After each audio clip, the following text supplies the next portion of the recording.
السلام عليكم ورحمة الله تعالى وبركاته. الحمد لله رب العالمين، الصلاة والسلام على رسوله الكريم وعلى آله وصحبه أجمعين، أما بعد. أعوذ بالله من الشيطان الرجيم.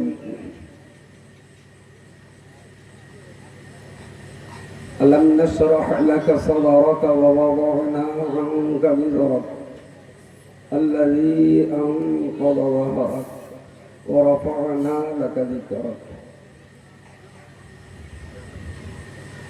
قال رسول الله صلى الله عليه وسلم: بعثت لأتمم مكارم الأخلاق. صدق الله مولانا العظيم وصدق رسوله النبي الكريم، ونحن على ذلك من الشاهدين والشاكرين، والحمد لله رب العالمين. সম্মানিত আজকের সভার সভাপতি, মঞ্চ উপবিষ্ট বিশিষ্ট গুণীজন, আলেমে দ্বীন, হুজ্জাজ হারামাইন, হুফাজ কুরআনুল কারীম তৎসহ এই মহল্লা এবং পার্শ্বস্থ এলাকা থেকে আগত ধর্মপ্রাণ, দিন দরদি, জ্ঞান পিপাসু, বিভিন্ন বয়সের বিভিন্ন স্তরের সুদী শ্রোতা মণ্ডলী, দূর দারাজে অবস্থিতা ধার্মিকা মমতাময়ী মা ও বোনেরা, আমার অত্যন্ত স্নেহের ছোট ছোট কচি কাচারা, আল্লাহ পাকের শুকরগুজার হচ্ছি। প্রিয় রাসূল সাল্লাল্লাহু আলাইহি ওয়াসাল্লামের প্রতি দরুদ ও সালাম নিবেদন করছি। সেই সাথে সাথে যাদের ছোট ছোটি দৌড়দৌড়ি, কষ্ট, মেহনত, আর্থিক এবং দৈহিক ত্যাগ ও সাধনার ফলে আজকে এই জ্ঞান চর্চার পরিবেশ আয়োজন সম্ভব হয়েছে, তাদের সকলের প্রতি আমি শ্রদ্ধা নিবেদন করছি। আর এই প্রচন্ড বৃষ্টি বাদলা কাদা কেচড়কে উপেক্ষা করেও আপনারা যারা দিনের দুটো কথা শোনার জন্য এখানে এসেছেন, দিনের প্রতি আপনাদের এই চাহিদা, এই আকর্ষণ, এই ভালোবাসাটার প্রতি আমি শুকরিয়া আদায় করছি। আমি আসার পর থেকে দুইজন বক্তার বক্তব্য আমি শুনেছি, তারা যথেষ্ট গুরুত্বপূর্ণ সহকারে দিনের কিছু কথা আপনাদেরকে শুনিয়েছেন। সর্বশেষ হযরত বলছিলেন, লাকাদ জারা'না লিজাহান্নামা কাসীরাম মিনাল জিন্নি ওয়াল ইনসি লাহুম কুলুবুন লা ইয়াফকাহুনা বিহা। আমি ওনার হক একটু নষ্ট করে ফেলেছি, ঠিক যতটুকু বলবেন সে বলার আগেই বকার এই যে চাপ উঠে গেছে, আমি কোরবানি করে দিচ্ছি। তো চেষ্টা করব বাকি কথাটা আমি যদি আল্লাহ স্মরণে রাখেন, জায়গা মতো আমি ওনার হকটা আদায় করে দেব ইনশাআল্লাহ। আবার যেহেতু স্থানীয় লোক মানুষ, তো আমি যদি ওনার পিছের দিকে বলি হুজুর ওটা একটু সম্পন্ন করেন, পাবলিক আবার ওনার কপালে সেটে দেবে যে লোকটা বড্ড বেয়াদব, দেখো বাইরের হুজুর এসে এখনো শেষ করে না, জ্বালাবো। তো যার জন্যে আমি মাইক ধরেছি যখন, যদি আল্লাহ আমার স্মরণ শক্তি ঠিক রাখেন, জায়গা মতো আমি সেটা বলে দেব ইনশাআল্লাহ। তো আজকের এই জলসা বিভিন্ন রকম ভাবে আমাদের দেশে প্রচলিত। পারস্যের দেশে প্রথম এই জলসার প্রচলন শুরু হয় ফাতিহা ওয়াজদাহাম নাম দিয়ে।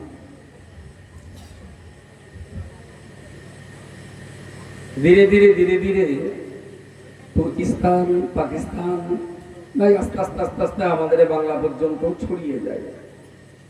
তো আমাদের এখানে নাম হয়ে দাঁড়ায়। কখনো বলি নবী দিবস, কখনো আমরা বলি বিশ্ব নবী দিবস, কখনো বলি নবীর জন্ম দিবস, ইত্যাদি ইত্যাদি নামে আমরা এই জলসাগুলো পরিচালনা করি বা আয়োজন করি। একেবারে কোন রকম তঞ্চকতা না করে যদি ডাইরেক্ট বলতে হয় তাহলে বলতেই হবে রবিউল আউয়াল মাসে এই ধরনের কোন অনুষ্ঠান করতেই হবে, এমন কথা ইসলামে কথা বলে। ক র তয়কা, তারপর কি বলেছি? হর্ষই, তাই না?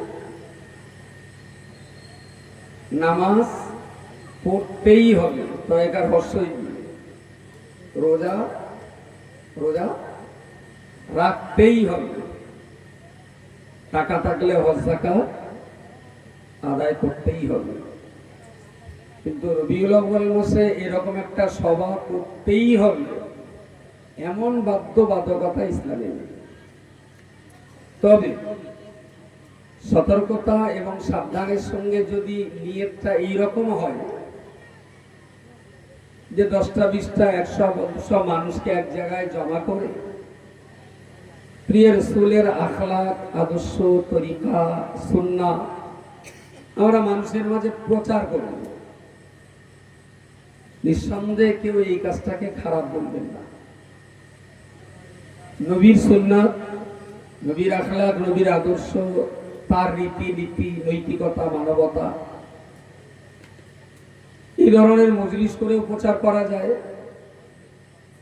লোক কুটুম্বর বাড়িতে আত্মীয় হিসাবে যে সেখানেও বেয়ের সঙ্গে গল্পের ছলেও বলা যায় রাসূলুল্লাহ খাওয়ার আগে 2 হাত দিয়ে খেতে বলেছেন, সেটাও প্রচার। চায়ের দোকানে বসে ওই কথাটা হতে পারে যে ভাই বাঁ হাত দিয়ে চা খেও না, রাসূলুল্লাহ বারণ করেছেন। আল মুমিনু ইয়াকুলু বিল ইয়ামিনি আশ-শায়াতিন ইয়াকুলু বিশ-শিমাল। রাসূলুল্লাহ বলেছেন ঈমানদার ডান হাত দিয়ে খায়, শয়তান বাঁ হাত দিয়ে খায়। ও ভাই তুমি তো আমার নবীর উম্মত, তো তুমি ভাই প্লিজ বাঁ হাত দিয়ে খেও না, ডান হাত দিয়ে খাও। চায়ের দোকানে রাসূলুল্লাহর সুন্নাত তরিকা আমরা প্রচার করতে পারি। খাস করে এই মজলিসটা প্রিয় রাসূলের আখলাক, আদর্শ, নীতি, নৈতিকতা সমাজের সামনে তুলে ধরার জন্যই আয়োজন হয়। আমি একেবারেই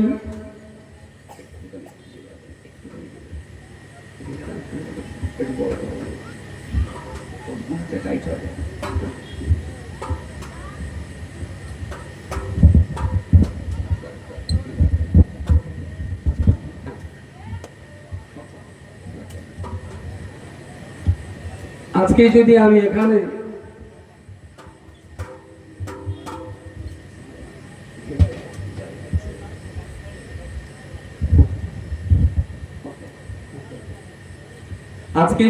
এই মজলিসে আমার দাদা নিমাই মণ্ডল, আমি যদি এখানে নিমাই মণ্ডলের কথাবার্তার আলোচনা করি আর এই সভাটা যে কবুল হবেই এমন চাপ দিয়ে বলা যায় না। আমি যদি আমার বাবা হাফেজ শামসুর রহমানের উপরে ব্যাখ্যা বিশ্লেষণ দিয়ে 2 ঘন্টা কথা বলি, এসব যে কবুল হবেই আমি তা বলতে পারবো না। কিন্তু আমি যদি আজকের এই মজলিসটাতে প্রিয় রাসূল সাল্লাল্লাহু আলাইহি ওয়াসাল্লাম তার ব্যক্তি জীবন, পারিবারিক জীবন, দাম্পত্য জীবন, রাষ্ট্রীয় জীবন, যুদ্ধ জীবন, ইমামতির জীবন, ব্যবসায়িক জীবন, কর্মচারীর জীবন,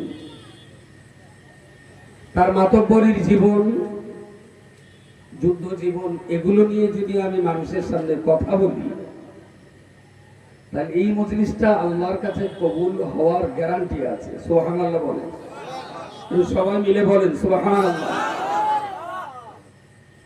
ওয়ারাফা'না লাকা যিকরাক। আল্লাহ তাআলা হাবিব সম্পর্কে বলেছেন, ইয়া রাসূলুল্লাহ, আমি আল্লাহ আপনার বর্ণনার মর্যাদা আরবিতে আমরা যাকে বলি জিকির করা, বাংলায় তার প্রতিশব্দ হলো স্মরণ করা বা বর্ণনা করা। তো আল্লাহ বললেন নবীর বর্ণনার মর্যাদা, নবীর বর্ণনার মর্যাদা সর্ব উচ্চে, সবচেয়ে বেশি মর্যাদা আমি আল্লাহ দিয়েছি। তবে যদি সেটা হয় নবীর বর্ণনা, নবীর জিকির। এখন এই নবীর জিকির বলতে দুই রকম ভাবে হতে পারে, ঠিক জড়িয়ে যাবে কিনা জানি না, তবে চোখ মুখের চাউনি ভালো আছে মোটামুটি, আশা করছি বোঝাতে পারবো। যদি না পারি আমার দোষ, আপনাদের দোষ না। আমি আমার মোবাইলটা ডানার দিয়ে তুলে বললাম এই মোবাইলটা আমার। আমি ঠিক বলেছি না ভুল বলেছি?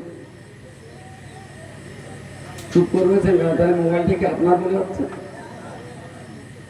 মোবাইলটা আপনার? আমি বললাম মোবাইলটা আমার, এই কথাটা ঠিক বলেছি না ভুল বলেছি? ঠিক ঠিক। আমি বলছি এই বাঁ হাতটা আমার, এটা ঠিক না ভুল? ময়াকার র আমার। মোবাইলের ক্ষেত্রেও 3 অক্ষর দিয়ে বলেছি এটা আমার, আর হাতের ক্ষেত্রেও 3 অক্ষর দিয়ে বলেছি এটা আমার। তাহলে এই দেহটার জাত সত্তার সঙ্গে সম্পর্ক রাখতে আমার শব্দের পরে একবার বলেছি মোবাইল আর একবার বলেছি হাত। তার মানে আমার মোবাইল আর আমার হাত, তার মানে এই হাতটার মোবাইলটা দুটো কি একই রকম? দুটো। আমি জন্মগতভাবে হাতটা মায়ের পেট থেকে নিয়ে এসেছিলাম, কিন্তু মোবাইলটা আনি। গাড়িতে টাকার জোর ছিল, 30,000 টাকা দিয়ে মোবাইল কিনেছি, কিন্তু গাড়িতে যদি টাকার জোর থাকে 3 কোটি টাকা কি আর 3 কোটি টাকা দিয়ে কি আর একটা হাত বাড়ানো যাবে? দুটো যা আছে আর একটা করা যাবে না। অভাবের তাড়নায় প্রয়োজন হলে 30,000 টাকার মোবাইল 20,000 টাকায় বেচেও দিয়ে অন্য কাজে লাগাতে পারে। প্রচন্ড অভাবের তাড়নায় কখনো কি বাম হাতটা বিক্রি করে দিয়ে ঘরের চালের সাপটা দিতে পারি? হাত বিক্রি করলে কেউ কেনবে? চোখ বিক্রি করলে তো কেনবে? হাত কেউ কেনবে না। বড়দের কারোর বাড়ি যদি পোষা কুকুর টুকুর থাকে 60-70 টাকা দাম দিয়ে কিনে দিতে পারে, কিন্তু কেউ কখনো হাত বিক্রি করে না। তাহলে এটাও আমার, মোবাইলটাও আমার, হাতটাও আমার। দুইটার সাথে সম্পর্ক তৈরি করার জন্য আমার শব্দটা ব্যবহার করেছি। তার মানে এই নয় যে এই দুটার চরিত্র একই রকম। মোবাইলের সঙ্গে আমার ব্যক্তিগত জাত ও সত্তার কোনো সম্পর্ক নেই,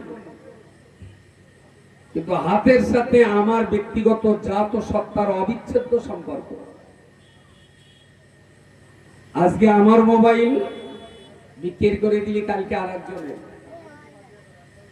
আজকেও আমার হাত, কালকেও আমার হাত। এটা কোনোদিন অন্য কেউ ব্যবহারে লাগাতে পারবে না। নবীর বর্ণনা, নবীর বর্ণনা বলতে বুঝি রাসূলুল্লাহর ঠোঁট আর জবান মোবারক দিয়ে যে বর্ণনা বেরিয়ে এসেছে এটা অবশ্যই নবীর বর্ণনা। আবার নবী বর্ণনা করছেন না, অন্য কেউ কথা বলছেন, তিনি নবী নন, কিন্তু তার মুখ দিয়ে যে কথাগুলো বার হচ্ছে এই কথাগুলো নবী সম্পর্কিত কথা। খুব পেঁচিয়ে যাচ্ছে না তো কথা? হ্যাঁ, যোগিনী লোক একটু জিলিপি খায় ভালো, তাহলে পেস পাশও তো বোঝার দরকার আপনার। আর আমি যা বলতে জিলিপির মতো তো আড়াই পেস না, ওর চাইতে অনেক সোজা। নবীর মুখ দিয়ে যে জিকির হয়েছে ওটা হলো নবীর বর্ণনা। আর অন্যের মুখ থেকে নবী সম্পর্কিত কথা বেরিয়েছে, সেটাও নবীর কথা। তবে নবীর মুখ দিয়ে যে কথাটা বেরিয়েছে ওটা নবীর বর্ণনা, হাতের সঙ্গে আমার দেহের সম্পর্ক যেমন। আজকের এই মজলিসে প্রিয় রাসূল সাল্লাল্লাহু আলাইহি ওয়াসাল্লামকে বক্তা হিসেবে পেয়েছিলেন সাহাবী হযরতগণ। আজকে আমরা 100 কোটি টাকা খরচা করেও এই মজলিসে রাসূলুল্লাহকে আমরা বক্তা হিসেবে পাবো না। সেদিন ফুরিয়ে গেছে, শেষ হয়ে গেছে। আমি কিতাবপত্র পড়ে যতদূর বুঝেছি, আজকের এখানে কাদা নিতান্ত আপনাদের ধৈর্য সবর আছে বলি, ইসলামের প্রতি টান আছে বলি আপনার এই কাদা চটকে সেখানে বসে আছেন।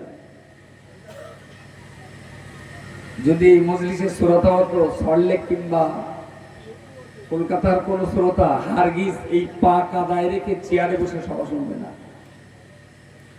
শুনবে না। তো যে কথাটা নবীর মুখ দিয়ে বেরিয়েছে সেটাও যেমন নবীর বর্ণনা। মোবাইলটার সাথে আমার জাত ও সত্তার কোনো সম্পর্ক নেই, কিন্তু আমার এই মজলিসে আজকে রাসূলুল্লাহ বক্তা নন, বক্তা আব্দুল মাতিন। যদি আব্দুল মাতিনের জবান দিয়ে নবীর সম্পর্কিত কথা হয়, নবীর বাল্যকালের কথা, নবীর ব্যবসায়ী জীবনের কথা, নবীর দাম্পত্য জীবনের কথা, নবীর রুটি রুজি রোজগারের কথা, রাসূলুল্লাহর যুদ্ধের কথা, মসজিদে নববীর ইমামতির বর্ণনা, তাহলে আমি নবী না, আমি নবীর সাহাবী নই। কিন্তু আমার মুখ দিয়ে যে কথাগুলো বার হবে, এই কথাগুলো যদি নবী সম্পর্কিত হয় তাহলে সেটাও নবীর বর্ণনা। যেমন মোবাইলটা আমার, তো আসমানের নিচে আর জমিনের উপরে শুধু দুটো মজলিস আল্লাহর কাছে কবুল হয়। যে মজলিসে নবী নিজে বর্ণনা করেছে সে মজলিসটা আল্লাহর কাছে যেমন কবুলিয়াতের মর্যাদা রাখে। যে মজলিসে নবী বক্তা নন কিন্তু যারা বক্তব্য রেখেছেন তাদের বক্তব্যগুলো নবী সম্পর্কিত, সেটাও আল্লাহর কাছে কবুলিয়াতের মর্যাদা রাখে। বলুন সুবহানাল্লাহ। এখানে আমার বাপের কথা বললে কবুলের গ্যারান্টি নেই, এখানে আমার দাদার কথা বললে কবুলিয়াতের গ্যারান্টি নেই, এখানে আমার মায়ের কথা বললে কবুলিয়াতের গ্যারান্টি নেই, এখানে আমার ভাইয়ের কথা বললে কবুলিয়াতের গ্যারান্টি নেই। কিন্তু এই মজলিসে যদি রাসূলুল্লাহর কথা হয়, ওয়ারাফা'না লাকা যিকরাক, নবীর বর্ণনা যদি এখানে হয়, তাহলে নিশ্চিতভাবে বলা যাবে এই মজলিস আল্লাহর কাছে কবুলিয়াতের মর্যাদা রাখবে। আরো একবার বলুন সুবহানাল্লাহ। তবে যিনি বলবেন তার ইখলাস, খুলুসিয়াতটা থাকতে হবে যে আমি রাসূলুল্লাহর হাদিস আমল করছি। বাল্লিগু আন্নী ওয়ালাউ আয়া, বাল্লিগু আন্নী ওয়ালাউ আয়া।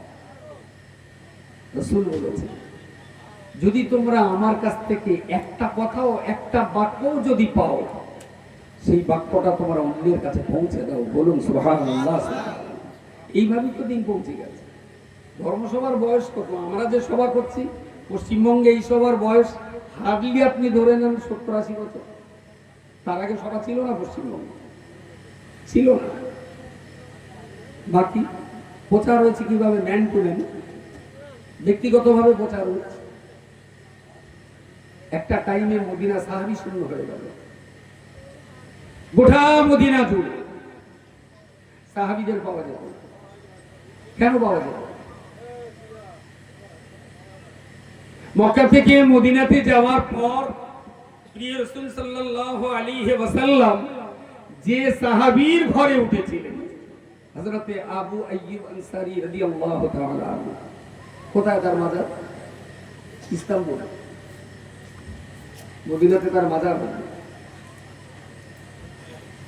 রাসূলুল্লাহ সাহাবী হযরতে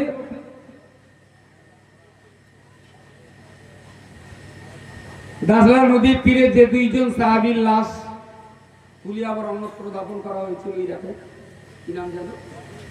হুযায়ফাতুল ইয়ামানি, জাবির বিন আব্দুল্লাহ। তারা রাসূলুল্লাহর অত্যন্ত প্রিয় সাহাবী ছিলেন, কিন্তু তাদের মাজার মদিনাতে হলো। কেন হলো? আসলে ইসলামের এই দাওয়াত, কোরআনের এই আমন্ত্রণ নিয়ে রাসূলুল্লাহ আবু আইয়ুব আনসারীকে ডেকে বললেন, আপনাকে কোরআনের এই আহ্বান নিয়ে আপনাকে তুর্কিস্তানে যেতে হবে। নবী বলেছেন।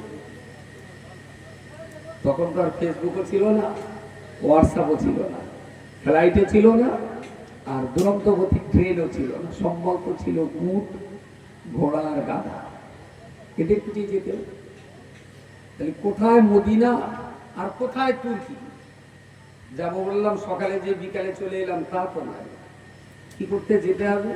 নবী বললেন, মানুষকে ইসলাম বোঝাতে যেতে হবে। হুজুর ফিরতে পারবো কবে? বললেন, যখন ওখানকার মানুষদেরকে ইসলাম বুঝিয়ে দিতে পারবে তারপরে ফিরে এসো। আবু আইয়ুব আনসারী রাদিয়াল্লাহু আনহু বুঝে গেলেন যে মদিনাতে আমার আর ফেরা হবে না। জীবনের একটা টাইমে বিবি বাচ্চা তাদের কাছ থেকে তাদেরকে নিলেন, প্রয়োজনীয় জিনিসপত্র গোছগাছ করে নিয়ে জনমের মতো রাসূলুল্লাহর কাছ থেকে বিদায় নিলেন। রাসূলুল্লাহর ইন্তেকালের পর শেষ মুখটুকু আবু আইয়ুব আনসারীর দেখা হইল। কিসের জন্য? এই দিনের জন্য, এই কোরআনের জন্যই দেখা হইল। তার মাজার ইসলাম ছিল। হুযায়ফাতুল ইয়ামানি, জাবির বিন আব্দুল্লাহ তাদেরকেও ডেকে বললেন, ইসলামের জন্য বিদেশে যেতে হবে। কোরআনের এই বাণী লা ইলাহা ইল্লাল্লাহ মুহাম্মাদুর রাসূলুল্লাহর এই বক্তব্য দিয়ে तमाम দুনিয়াকে ছড়িয়ে দিতে হবে। কোথায় যাবে? বলে ইরাকে যেতে হবে। বাচ্চা কাচ্চা বিবিদেরকে নিয়ে গুছিয়ে নিয়ে, মাল সামান গুছিয়ে নিয়ে জনমের মতো বেরিয়ে পড়বেন, আর মদিনায় যাওয়া হবে। এইভাবে तमाम দুনিয়াতে ইসলামের এই কোরআনের এই বাণী, কোরআনের এই তালিম, ইসলামের এই শিক্ষা এবং দীক্ষাকে সার্বজনীনতা রূপ দেওয়ার জন্য রাসূলুল্লাহ সাহাবীদেরকে বিদেশে পাঠাতে একসময় মদিনা সাহাবী শূন্য হয়ে গেল। সাহাবীদের আর পাওয়া যেত না। সেদিন হজের প্রচলন ছিল না, ম্যান টু ম্যান, ব্যক্তিগতভাবে একজন আর একজনকে বোঝাবে। এইভাবেই তো ইসলাম तमाम দুনিয়াতে ছড়িয়ে গেছে। এর পিছনে কত মেহনত, কত রক্ত, কত অর্থ, কত কষ্ট, কত স্বজন হারা বেদনা আছে, তা সম্ভবত বাঙালি মুসলমান আজও অনুধাবন করতে পারেনি। তা যদি পারত, তাহলে ঘরের কোরআন সার পোকা, তেলা পোকা আর উল পোকা দিয়ে খতম করাতো না। আজ একটা মজলিসে, ওই ইবতেদায়ী কোরআনের মজলিসে মিরাজটাকে যে দিলে, সে বলতে বলতে বলেই ফেলেছে, আমার যত ঘরে কোরআন আছে যদি প্রতিদিন সকাল সন্ধ্যা কোরআন তেলাওয়াত হয়, তাহলে ঘরে কোরআন থাক। আর যদি প্রতিদিন কোরআন পড়ার মতো কারোর মানুষ না থাকে, তাহলে কোরআনগুলো বাড়ির থেকে বের করে কবরস্থানে দাফন করে দেয়। বেইজ্জতি হওয়ার চেয়ে কবরস্থানে, কারণ কোরআন যদি প্রতিদিন তেলাওয়াত না হয় তো ধুলোবালি করবে, সার পোকা ওই পোকার বাসা হবে, তাহলে মুরগি ওর উপরে ডিম পারবে। কি দরকার আছে কোরআন বাড়ি রাখার? হচ্ছে কোনো জায়গায় থাক। ঘরে কোরআন রাখলে সকাল সন্ধ্যা পড়া চাই, পড়তেই হবে। কোরআন আলমারিতে থাকার জন্য নয়, কোরআন সোফায় থাকার জন্য নয়, কোরআন সানসেডার ঘরে দেওয়ালে থাকার জন্য নয়। কোরআন জগতে এসেছে ইমানদারের কলবের উপরে থাকার জন্য। কোরআনের থাকার জায়গা হল ইমানদারের কলব। হাসরের মাঠে বিচার অন্তে একজন মানুষ জান্নাতের চৌকাঠায় পা দেবেন, জান্নাতে যাওয়ার জন্য। কোরআন শরীফ ওই জান্নাতের পথই বাধা হয়ে দাঁড়িয়ে বলবে, আমি তোমাকে এই জান্নাতে যেতে দেবো না। মানুষটা আল্লাহর কাছে ফরিয়াদ করে বলবেন, আল্লাহ আপনি আমাকে জান্নাতে যেতে বলছেন, কিন্তু আপনার কোরআন আমাকে বাধা দিচ্ছে, আমাকে জান্নাতে যেতে দেবে না। আল্লাহ কোরআনকে জিজ্ঞেস করবেন তুমি বাধা দিচ্ছ তার কারণ? তো বলছে আমি দুনিয়াতে এর ঘরে ছিলাম, আমাকে আলমারিতে রেখেছিল, ওর অন্তরে রাখি। আমি কোরআন ওর বাড়িতে ছিলাম, সানসেটে সোফায় রেখেছিল, ওর অন্তরে আমাকে রাখি।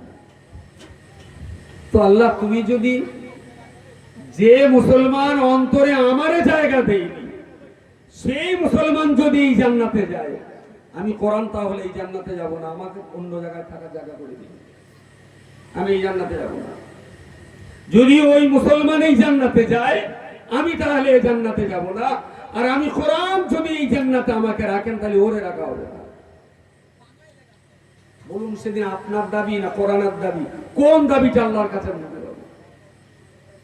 কথা বলেন, কোরআনের দাবি। আমার এখন মনে আস্তে আস্তে খুব মনে মনে অনেক ধ্যান ধারণা হয়, আমার মনে হচ্ছে আমি খুব খারাপ বলি। কোরআন বাড়ি থাকলে পড়া লাগবে, সকাল সন্ধ্যা দুবার পড়াই লাগবে। ভাগ করে নেন, সকালে শহরের মেয়েরা পড়বে, রাত্রি আপনি বলবেন। আর যদি বলেন না কারো পড়ার টাইম নেই, তাই বাড়ি কোরআন রাখার কোনো দরকার নেই, কোনো প্রয়োজন নেই বাড়িতে কোরআন রাখার, কবরস্থানে দাফন করে দেন। অপমান হচ্ছে, বৃহস্পতির হাত থেকে বেঁচে যাবে। প্রিয় শ্রোতা মণ্ডলী, যে কথা বলতে বলতে এত দূর, আমাদের এই মজলিস নিঃসন্দেহে রাসূলুল্লাহর আখলাক, আদর্শ, নীতি, নৈতিকতা, তার সততা, নিষ্ঠা, তার মানবতা মানুষের কাছে তুলে ধরার জন্যই এই মজলিস। আচ্ছা, আমি যদি বলি রাসূলুল্লাহর এই কথাগুলো, তার বাল্য জীবন একভাবে কেটেছে, কিশোর জীবন একভাবে কেটেছে, চাকরির জীবন একভাবে কেটেছে, দাম্পত্য জীবন একরকম ভাবে কেটেছে, গারে হেরার সাধনার জীবন একরকম ভাবে কেটেছে, মক্কার জীবন একরকম ভাবে কেটেছে, মদিনার জীবন একরকম ভাবে কেটেছে।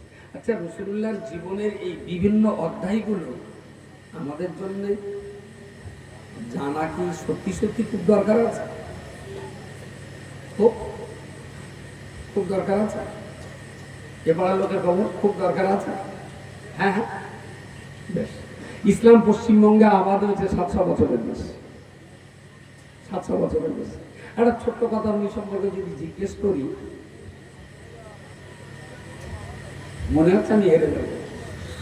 আর হাতি বা দোষী স্টেজে যারা আছে তারা যেন কথা না বলে, অডিয়েন্সে যারা আছে আপনারা বলেন দিদি, আমি যেভাবে বসে আছি আমার সামনে এটা যদি ভূগোলের ভাবে বলি তাহলে বলবো পশ্চিম দিক, আর ইসলামী দৃষ্টিভঙ্গি নিয়ে বলবো কেবলা দিক। ঠিক আছে, এটা কেবলা তো নাকি পশ্চিম, আমার ডান হাতে উত্তর, বাম হাতে দক্ষিণ, আর পিছনে পিছনে পূর্ব দিক। আমাদের দেশে কোনো মানুষ মারা গেলে মোটামুটি এটা ধরুন মাথা, দক্ষিণ দিকে পা, আর উত্তর দিকে মাথা, আর মুখটা কেবলা, তাই না? ভারতবর্ষে যারা মরে তাদের পা কোন দিকে বলেন? বলে দক্ষিণে, মাথা উত্তরে। আচ্ছা, রাসূলুল্লাহ তো ইন্তেকাল করেছেন, নবী সম্পর্কে জানা তো আমি জিজ্ঞেস করলাম খুব জরুরি, আপনি বললেন হ্যাঁ জরুরি, জানতেই হবে, ভেরি গুড। আর রাসূলের ইন্তেকালের পরে যেভাবে কবরে শোয়ানো আছে, রাসূলুল্লাহর পাটা কোন দিকে আর মাথাটা কোন দিকে আছে? একটা মানুষ উত্তর দেওয়াই লাগবে, তাহলে তার উদ্যোগ লাগবে। বহু অন্য গ্রামের লোকের রাসূলুল্লাহ ইন্তেকাল করার পর তার পা কোন দিকে আর মাথা কোন দিকে, কবরে কি হালাতে রাসূলুল্লাহ শুয়ে আছেন? পা কোন দিকে আর মাথা কোন দিকে? একটা লোক অন্তত বলেন, আমার মনে 7টা কিছু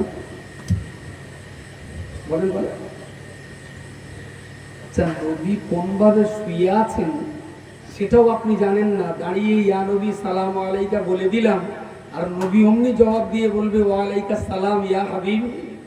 কি তেলপেনা কলের গান পেয়েছেন? তাম জীবন তো সালাম পড়েছে, মহব্বতের কান দিয়ে কি কোনোদিন শোনার চেষ্টা করা হয়েছে যে সালামের জবাব রাসূলুল্লাহ দিচ্ছেন কিনা? আমি সালাম পড়ার পক্ষে লোক, আমিও সালাম পড়ার পক্ষে, কিন্তু এশার নামাজ কাজা করে কেউ যদি নবীরে সালাম দেয় আর নবী সেই সালামের জবাব দেবে, আমি পাগল হয়ে গেলে ওই কথা বলবো না, কখনো বলবো না। 80 বছর বয়স হয়ে গেল যে মুসলমানের, কোরআন পড়া শিখল না। কেউ যদি বলে ইয়া নবী সালামু আলাইকা, আমি পড়লে নবী আমার সালামের জবাব দেবে, আমার মেরে মেরে ফেলে দিল, আমি বলবো মিথ্যে কথা, হতেই পারে। আম্মা জান ফাতেমাতুজ জোহরা রাদিয়াল্লাহু তাআলা আনহার বর্ণনা অনুযায়ী বিশ্ব নবী যেদিন ইন্তেকাল করবেন, জীবনের একেবারে শেষ প্রান্তে, হাত পা নাড়াবার মতো ক্ষমতা তখন রাসূলুল্লাহর হয় না। চোখের ভুরু ইশারা করলেন, চোখের পাতা দিয়ে ইশারা করলেন। মা ফাতেমা আস্তে আস্তে নিজের কানটা রাসূলুল্লাহ ঠোঁট মোবারকের কাছে নিয়ে গেলেন। নবী আবার বললেন, ফাতেমা, ও মা ফাতেমা, আমি তোমায় বলছি আসসালাত আসসালাত আসসালাত আসসালাত, নামাজ নামাজ নামাজ নামাজ। আমার উম্মত দিগকে বলে দিও মা ফাতেমা, ওরা যেন জীবনে মরণে ঘরে বাইরে স্বদেশে প্রবাসে, স্বদেশে প্রবাসে, সুখে দুঃখে হাসি কান্নায় জয় পরাজয় যে পরিস্থিতিতেই তারা থাক না কেন, কোনদিনের জন্য ওরা যেন নামাজ বাদ না দেয়। নবী আমার তামাম জীবন ধরে উম্মতের জন্য প্রচুর পরিমাণ উপদেশ তিনি দিয়েছেন, নসিহত তিনি করেছেন, কিন্তু রাসূলুল্লাহ জীবনের শেষ নসিহত ছিল সালাত সালাত সালাত। এই বান্দা নামাজ পড়বে না, কিন্তু দাঁড়িয়ে দাঁড়িয়ে সালাম পড়বে, এসব থেকে ফজর পড়বে। নবী ওই সালাম নেবে বলে মনে হয়? কথা বলেন, কথা বলেন, দেখেছি সব তো চোখ মেলিয়ে আছে। আমি একটা ইতিহাস পড়েছি, মুসা নবীর সঙ্গে যারা তোর পাহাড়ে গিয়েছিল, ওই নূরের তাজাল্লিটা দেখে সবাই অজ্ঞান হয়ে পড়েছিল, কিন্তু চোখ মেলিয়েছে, চোখ সব খোলা আছে না। মুসা নবী বক্কা রোড বাড়ি যাবি, কোনো কথা না, হইবার রোড চল, কোনো কথা বলে না, সব ফ্ল্যাট হয়ে আছে, কিন্তু চোখ মেলা আছে। আপনার দেখি সেই অবস্থা নাই, কথা বলে। তাহলে সালাম কিয়াম মুস্তাহসান মুস্তাহাব, পড়লে সওয়াব, না পড়লে গুনাহ নেই। ফুরফুরা বিশ্বাস করবে তাই বলেছেন, পড়লে সওয়াব। আমরা একটা সওয়াব আছে ছাড়বো কেন? আমরা পড়ি, আমরা তো সওয়াবের ভিখারি, যদি দুটো সওয়াব হয়। কিন্তু এই সালামের সওয়াব পেতে গেলে রাসূল যদি জবাব দেন তবে তো সওয়াব। যদি সালামের জবাব রাসূল না দেন, বলেন বলে, তাহলে সওয়াব কি? এর নাম, এর নাম আমি ফেসবুক আর হোয়াটসঅ্যাপের আমল দেখাচ্ছি না, আমি বাঙালির আমল দেখাচ্ছি। কি বলে রে? কেলা। তার মানে সওয়াব কেলা হবে। এর চাইতে অনেক গুরুত্বপূর্ণ হলো নামাজ। আপনি মুহাম্মাদুর রাসূলুল্লাহ বিশ্বাস করবেন, অথচ আপনার ভিতরে নামাজ থাকবে না, তাহলে আপনি মিথ্যাবাদীর নামাঙ্কিত। আপনি মুহাম্মাদকে রাসূল বলে সোমালা মানেননি, আপনার ঠোঁট আর জবান মেনেছে, আপনার অন্তর মানেনি। মুহাম্মাদকে যারা রাসূল সাল্লাল্লাহু আলাইহি ওয়াসাল্লাম বলে মেনে নেবেন, তারা নিশ্চয়ই বেনামাজি হবে না, কখনোই মানানসই নয়। আমার একটা কথা বলেন, আমার ছেলে মনে হয়েছে এটা ভ্রমণকারী,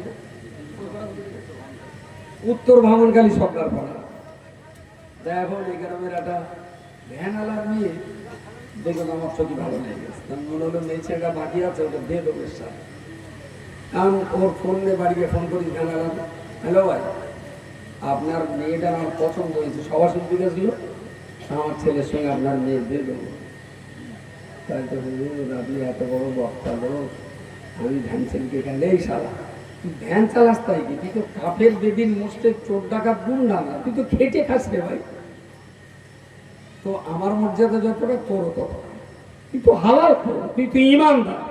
হ্যাঁ ভাই, আমি চোর ডাকাত না, তাহলে দেওয়া হবে। ওর আগে দেখে এসছে, আমরা দেখতে এসছি, পছন্দ ওদেরও পছন্দ, আমার এদের কিছু লোকজন ছিল, তারা আমাদের বিরাট যত্ন করেছে, এত যত্ন করেছে যে ভাবা যায়, ভাবা যায়।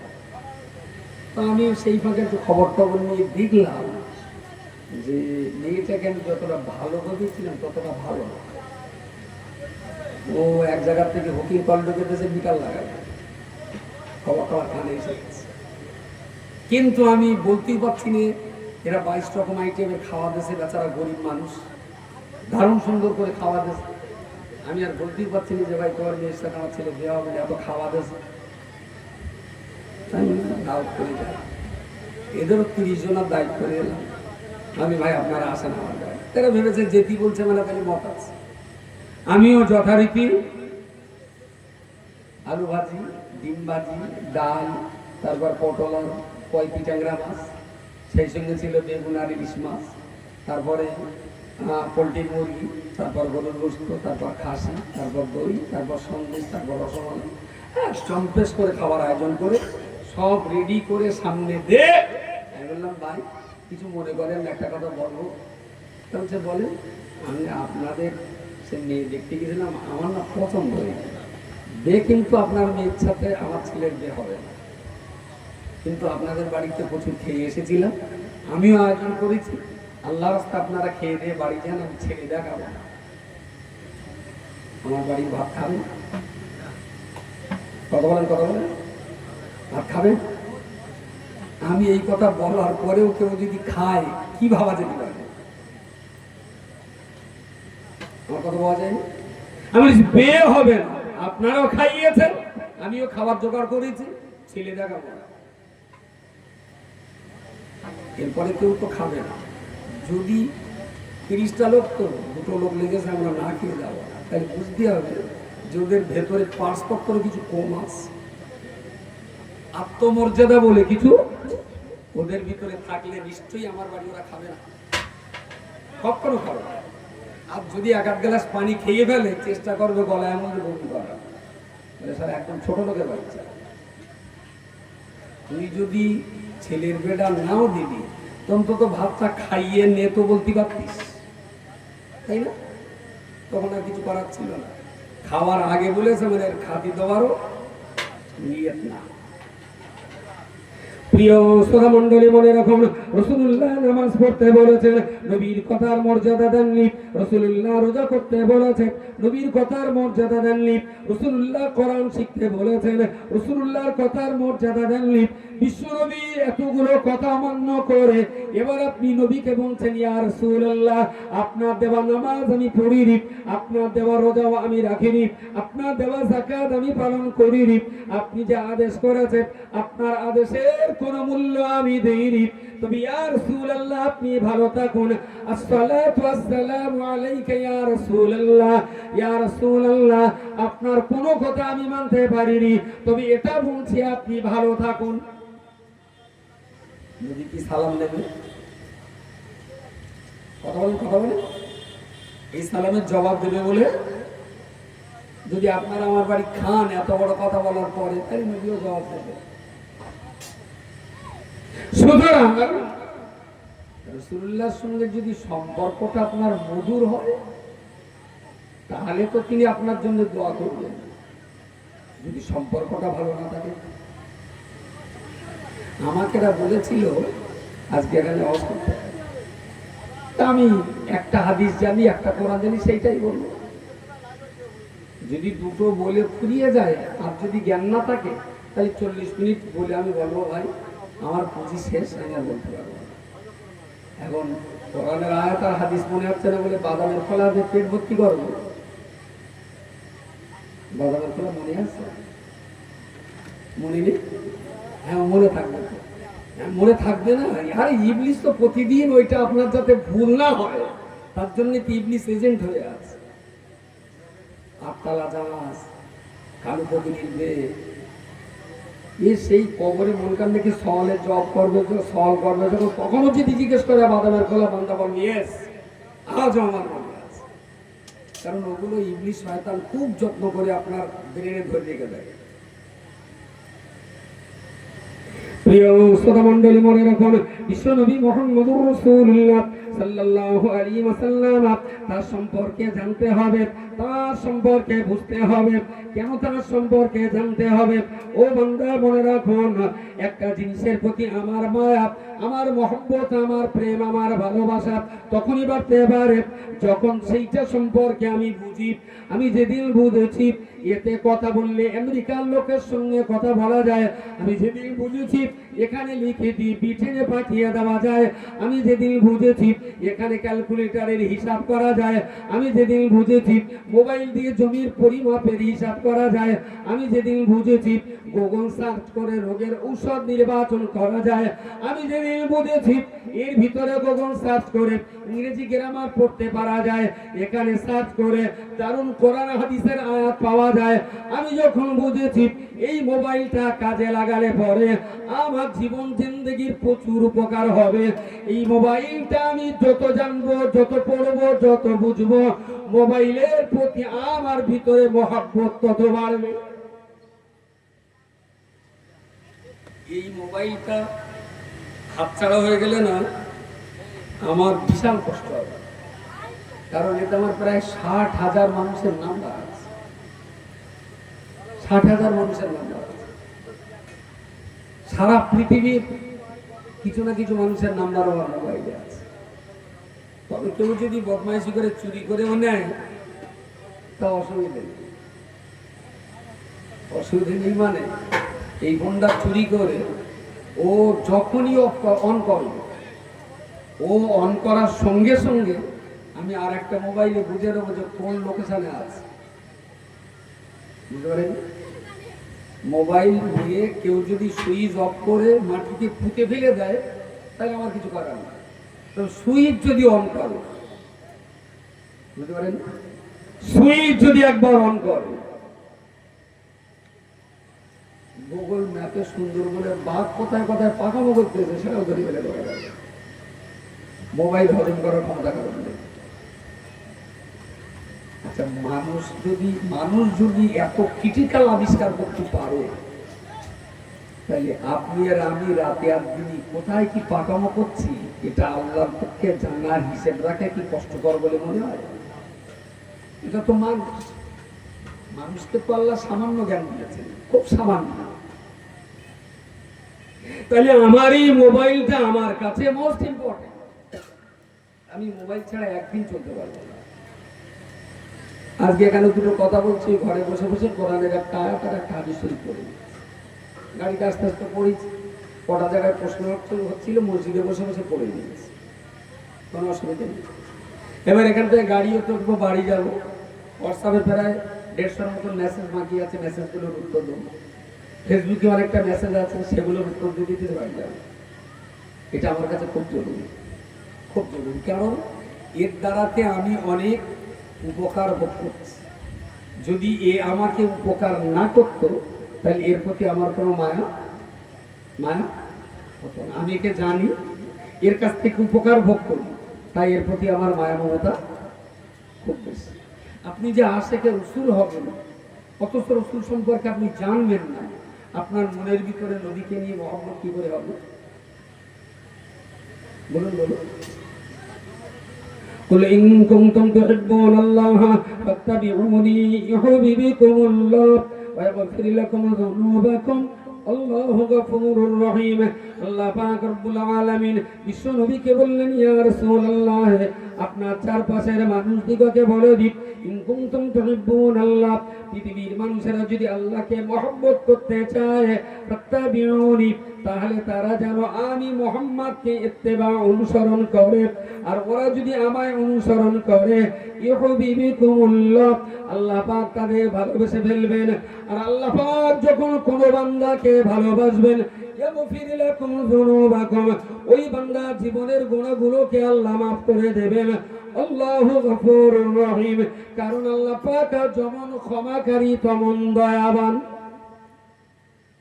আর এটা খুব স্বাভাবিক। আপনি যাকে ভালোবাসেন, ভালোবাসার লোক অন্যায় করলে আপনার কাছে ধর্তব্য আসবে না। কথাটা কি কঠিন হলো নাকি? ওই সবই করি। কোথায় সেই বাড়ি জানেন? পয়না, পয়না না ময়না, বহুদিন থেকে আমার শুনেছেন আসলে আমাদের ইমাম সাহেব, আমাদের অধিকারী ইমাম, আপনার গ্রামের সন্তান, 3-4 বার দেখেছি, এর প্রতিও আমার একটু মায়া আছে। এখন যার সাথে যার সম্পর্ক খুব গাঢ়, খুব ভক্তি মহব্বতের লোক যদি একটু আধ অন্যায় করে, সেটা কি ধরা হয়? ধরা ধরা ধরা ধরুন আপনিও যাচ্ছেন আর একজন আসছে, এখন বাইকে বাই সাইকেলের হ্যান্ডেল একটু লেগে গেছে, লেগে যেতে সাইকেল ঠিক করে চালাতে পারিস না, গিরি দেখতে পাচ্ছেন আপনার দেই, আর কি বকাবকি হবে? বকাবকি। আপনিও বাইকে যাচ্ছেন, আপনার মসজিদের ইমামও বাইকে আসছে, আস্তে আস্তে একটুখানি লেগে গেছে, আপনি কাঁপিয়ে গেলেন, তো চোখ নিয়ে দেখতে পাচ্ছেন, তিনি দেখলেন মসজিদের ইমাম সাহেব, আর কি বাড়াবাড়ি। যদি অন্য লোক হতো তাহলে এটা তো পৃথিবীর স্বাভাবিক ভালোবাসার লোক অন্যায় করলে ক্ষমার যোগ্য। তো আপনি যদি নবীর ইত্তেবা করে আল্লাহর ভালোবাসার মানুষ হয়ে যাবে, তাহলে আপনার কোনো দোষ ত্রুটি আল্লাহ ধরবেন না। সুবহানাল্লাহ বলেন। তওবা করে করে গুনাহ ক্ষমা হবে যতক্ষণ ভালোবাসার মানুষ না হবে। যেই আল্লাহর ভালোবাসার মানুষ হবে, আল্লাহ আপনাকে ভালোবেসে নেবেন, তো আপনার ভালোবাসার কারণেই আপনার ভুল ত্রুটি আল্লাহ ধরবেন না। এটা তো সাদামাটা কথা। প্রিয় শ্রোতা মণ্ডলী, মনে রাখুন, প্রিয় নবী মুহাম্মদুর রাসূলুল্লাহ সাল্লাল্লাহু আলাইহি ওয়াসাল্লাম হাদিস শরীফের ভিতরে বলেছেন, মান আহাব্বা সুন্নতি ফাকাদ আহাব্বানি। কোরআনের পরিভাষায় এসেছে ফাত্তাবিউনি, হাদিস শরীফের পরিভাষায় রাসূলুল্লাহ বর্ণনা করে বলেছেন, মান আহাব্বা সুন্নতি, আসলে যারা আমার সুন্নাতকে মহব্বত করবে, ফাকাদ আহাব্বানি, ওরা আমার সুন্নাতকে মহব্বত করার কারণে প্রকৃত অর্থে তারা আমি মুহাম্মদকেই মহব্বত করে নিল। জোরে বলুন সুবহানাল্লাহ। সবাই মিলে বলেন সুবহানাল্লাহ। সুবহানাল্লাহ। বলে যদি সুবহানাল্লাহ বলে ঠেকে দেন, সওয়াব হবে না, আপনার ঠিক গোনা হবে। বলার দরকারে চুপ করে থাকতে। আর যদি উচ্চারণ ঠিক করে করতে পারেন সুবহানাল্লাহ, তাহলে সওয়াব হবে। আর যদি ঠেলে দেন সুবহানাল্লাহ, গোনা বেশি হবে। আল্লাহকে ডাকতে গেলে ঠিকঠাক ডাকতে হবে, আর উল্টো পাল্টা ডাকলে আল্লাহ রেগে যাবে, আরো রেগে যাবে। সবাই মিলে বলেন সুবহানাল্লাহ। আগে যেরকম জোর হচ্ছিল, অত জোর বলো কমে গেল, বুঝলেন? কারণ আকসার লোক সুবহানাল্লাহ উচ্চারণ করবে না কি করবে? সিন বে হা নুন এগুলো তো উচ্চারণ করতে গেলে মিনিমাম তো একটা হাফেজ মাওলানা না হলে মাদ্রাসায় 2-5 বছর পড়া, কারো না কারো কাছে তো 2 মাস 6 মাস তো পড়াই লাগে, না পড়লে তো সুবহানাল্লাহ উচ্চারণ করতে পারবে না। বললে বলবেন আমরা বড় বড় লোক, আল্লাহ গফুরুর রহিম, নবী দয়ার সাগর, দেখো খোকা আল্লাহ হরিকে করি আমাকে পার করতে দেবে। জিন্দেগিতে বইলে বসবে না, জিন্দেগিতে বইলে বসবে না। বৌমার পেটে বাচ্চা কিন কিন কিন কিন করতেছে, একদিন আমার বৌমার কোন ডাক্তারখানে নিয়ে গেলি, আর চাষির দাঁত যন্ত্রণা হচ্ছে, আরেকজন বলে কোন ডাক্তার গেলে ভালো হবে। হওয়ার পরামর্শ নেই, কোনোদিন মৌলী সাহেবের কাছে এসে বলিনি, আমরা ছোটবেলায় তো খাড়াখাড়ির করে মানুষ, দেখো দিন আমার কলমাটা একটু হচ্ছে কি, আমি যে মুসলমান, আমার এই 4-5টা কলমা পড়ি, একটু দেখো দিন আমার কলমাটা পড়া হচ্ছে কি, বলেছে কোনোদিন কেউ? কোনোদিন মা টাকারা কখনো বলবে না। তাহলে মার সম্মানে লেগে যাবে যে এতদিন তাহলে তুমি কি কামাই করেছো, কলমাটা পড়তে পারবে? কোনোদিন চেকিং এর মোকাবেলায় আসবে না। তবে আমি আপনাকে ধরার করবো না, আমি ধরার কেন, ধরা যেদিন পড়বে কোন চাস্তো ভাই খালাতো ভাই সেদিন ছাড়াতে যাবে না। আমি এখনো বলছি, ইসলামটা ছেড়ে খেলা করা জিনিস নয়। যদি মন চায় ইসলাম সত্য ধর্ম হিসাবে মেনে নিলাম, তাহলে ফার্স্ট স্টেজে কোনো না কোনো হাফেজ মাওলানার কাছে বসে কোরআনটা শিখুন। আর যদি মন না চায়, ইসলাম আবার এই বুড়ো বয়সে কোরআন পড়তে থাকে না। তাই নাম তো কামাল হোসেন, আমি 100 টাকা দিচ্ছি বসিরহাট করতে ক্যাবিডেবিট করে ওইটা কমল দাস হয়ে যাবে। কামাল দা কমল বাবু করে নেন, মাতিনার কোনোদিন কিচ্ছু বলবে না, আপনারা কোনোদিন কিচ্ছু বলবে না। আর যদি ইসলামের ভেতরে থাকেন তাহলে কোরআন পড়াই লাগবে আপনারা। তাতে আপনার বয়স 95 কি 110 আমার দেখার কোনো দরকার নেই, কোরআন পড়েই আপনাকে কবর করতে হবে। প্রিয় শ্রোতা মণ্ডলী, মনে রাখুন বিশ্বনবী মুহাম্মদুর রাসূলুল্লাহ সাল্লাল্লাহু আলাইহি ওয়াসাল্লাম তিনি পরিষ্কার করে বললেন, তোমরা যারা আমাকে ভালোবাসতে চাও আমার সুন্নাতকে মহব্বত করবে, যারা আমার সুন্নাতকে মহব্বত করবে ফাকাদ আহাব্বানি, ওরাই তো প্রকৃত অর্থে আমাকে ভালোবাসলেন। আর আমি মুহাম্মদুর রাসূলুল্লাহ সাল্লাল্লাহু আলাইহি ওয়াসাল্লাম যার মহব্বত ভালোবাসার মানুষ হয়ে যাব, যে মানুষটা আমায় ভালোবেসে ফেলবে আমি মুহাম্মদুর রাসূলুল্লাহ ওই মানুষটাকে সঙ্গে করে নিয়ে জান্নাতের ভিতরে একই সঙ্গে অবস্থান করব। জোরে বলুন সুবহানাল্লাহ। কালমার ছিল, লেনিন ছিল, স্টেলিন ছিল, নেপোলিয়ন বোনাপার্ট ছিল, চেঙ্গিস খান ছিল, হিটলার ছিল, গ্যালিলিও ছিল, স্যার আইজ্যাক নিউটন ছিলেন। বিশ্ববিখ্যাত পরিচিত যাদের রয়েছে তাদের সূত্র, তাদের আদর্শ, তাদের নীতি নৈতিকতা মেনে চললে তারা তাদের ভক্ত দিগকে নিয়ে জান্নাতে যাবে, স্বর্গে যাবে। পৃথিবীর কোন নেতা তো এ কথা বলেনি, শুধুমাত্র নবী মুহাম্মদুর রাসূলুল্লাহ সাল্লাল্লাহু আলাইহি ওয়াসাল্লাম হিম্মতের সঙ্গে বলেছিলেন, যারা আমার নীতি আদর্শ মেনে চলবে তারাই আমাকে ভালোবাসলো, আর যারা আমাকে ভালোবাসতে পারলো আমি মুহাম্মদুর রাসূলুল্লাহ তাদের সঙ্গে নিয়ে জান্নাতের ভিতরে চলে যাব। কোন দল করেন, কোন পার্টি করেন আমার দেখার কোনো দরকার নেই, তবে এইটা গ্যারান্টি, কেউ বলিনি যে আমার দল করলে জান্নাতে যাবে, কেউ বলিনি যে আমার সূত্র মেনে নিলে স্বর্গে নিয়ে যাবে। চেঙ্গিস খান হিটলারও বলেনি যে আমার এই পররাষ্ট্রনীতি মেনে নিলে তোমরা আমার সঙ্গে জান্নাতে যাবে। পৃথিবীতে এই কথা বলা মানুষ শুধুমাত্র একজন, মুহাম্মদুর রাসূলুল্লাহ সাল্লাল্লাহু আলাইহি ওয়াসাল্লাম। দ্বিতীয় কোন ব্যক্তি এত হিম্মতের কথা বলার সাহস পৃথিবীতে আর কারো ছিল না, শুধুমাত্র তারা। প্রিয় শ্রোতা মণ্ডলী, মনে রাখুন তাহলে যে নবী মুহাম্মদুর রাসূলুল্লাহ সাল্লাল্লাহু আলাইহি ওয়াসাল্লাম আর ভালোবাসতে পারলে পরে আমরা জান্নাতি হতে পারবো। আমাদের দুনিয়ার জীবন শান্তির হবে, আমাদের কবর হাসর সিরাতের জীবন শান্তি হবে। সেই রাসূলুল্লাহকে আমরা কি করে ভালোবাসবো? তাকে নিয়ে আমরা যত জানতে পারবো, যত পড়তে পারবো, যত নবীকে বুঝতে পারবো, তত অধিক পরিমাণে তো নবীর প্রতি আমার ভালোবাসা জন্মাবে।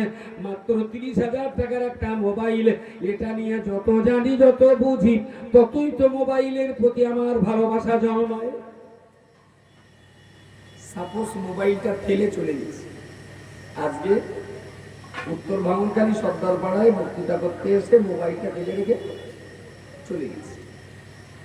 বাইদি ভাই ধরুন সেই সরকারিয়া যে আমার মনে হচ্ছে সে মোবাইলটা ফেলে এসে কি হবে? একদম নিঃসন্দেহে আপনি নিশ্চিত থাকুন আমি ওই রাস্তা থেকে আবার ফিরে আসবো, কারণ মোবাইল ছাড়া আমি চলতে পারবো না। কালকে কোথায় কোথায় প্রোগ্রাম সেটাও এখানে এই মোবাইল, কোথায় কি কথা বলতে হবে সেটাও মোবাইলে নোট করা আছে। কোনো কথা যদি ভালো বুঝতে না পারি তার জন্য কোরআন শরীফের দুটো তাফসীর এখানে লোড করা আছে। কোরআনের ওই আয়াতের ব্যাখ্যা যদি আমার বুঝতে হয় তাহলে হাদিস শরীফ 7খানা 5-7খানা হাদিসের কিতাবেতে লোড করা আছে। মোবাইল ছাড়া একদিন চলতে পারবো না, কারণ ওর সাথে আমার এত পরিচিতি হয়ে গেছে, ওর উপর আমার একটা মায়া হয়ে গেছে। তবে এ যখন বুড়ো হয়ে যাবে, 9 টিকলি 11 আসবে, 7 টিকলি 12, তখন বলবো যে মাথা কাজ করছে না, মেমোরি ওলট পালট হয়ে গেছে। তখন এতে যে ইমেলটা লাগিয়েছি আর একটা মোবাইল কিনে এই ইমেলটা সেই নাম্বারে সেট করে দেবো, এতে যা যা আছে চট করে আমার নতুন সেটে চলে যাবে। এটা তখন লবণের পরামর্শ দেবে, বুঝতে পারেন? এতে যা যা আছে আর একটা মোবাইলে অটোমেটিক চলে যাবে, ওই 50,000 নাম্বার সহ আর যা যা আছে সব চলে যাবে। এটা তখন লবণা করা হবে, এদিকে আসে না? এর প্রতি আমার আর কোনো মায়া থাকবে না। আচ্ছা, রসুল্লাহ ইমেল পাল্টে দে, ওই নবী বাদ দিকে আর কোনো নবীর খাতায় নিয়ে যাওয়ার কোনো লাইন ঘাট? ইমেল বলেছি তো, বুড়োরা বলে হাতে আছে, কি বলে তা কি জানি। আপনাদের জমানো শেষ। ইমেল বলেছি তো, বুঝতে পারেননি, বাড়িকে কোচিং জিজ্ঞেস করবেন, আপনি নাতি বলে দেবেন। কিন্তু মোবাইল বুড়ো হয়ে গেলে এখান থেকে চেঞ্জ করে আর এক জায়গায় নিয়ে যাওয়া যায়। রাসূল তো ইন্তেকাল করেছেন, এটা কি ইমেল নাম্বার চেঞ্জ করি আর এক জায়গায় নিয়ে যাওয়ার কোনো লাইন? কোনো লাইন?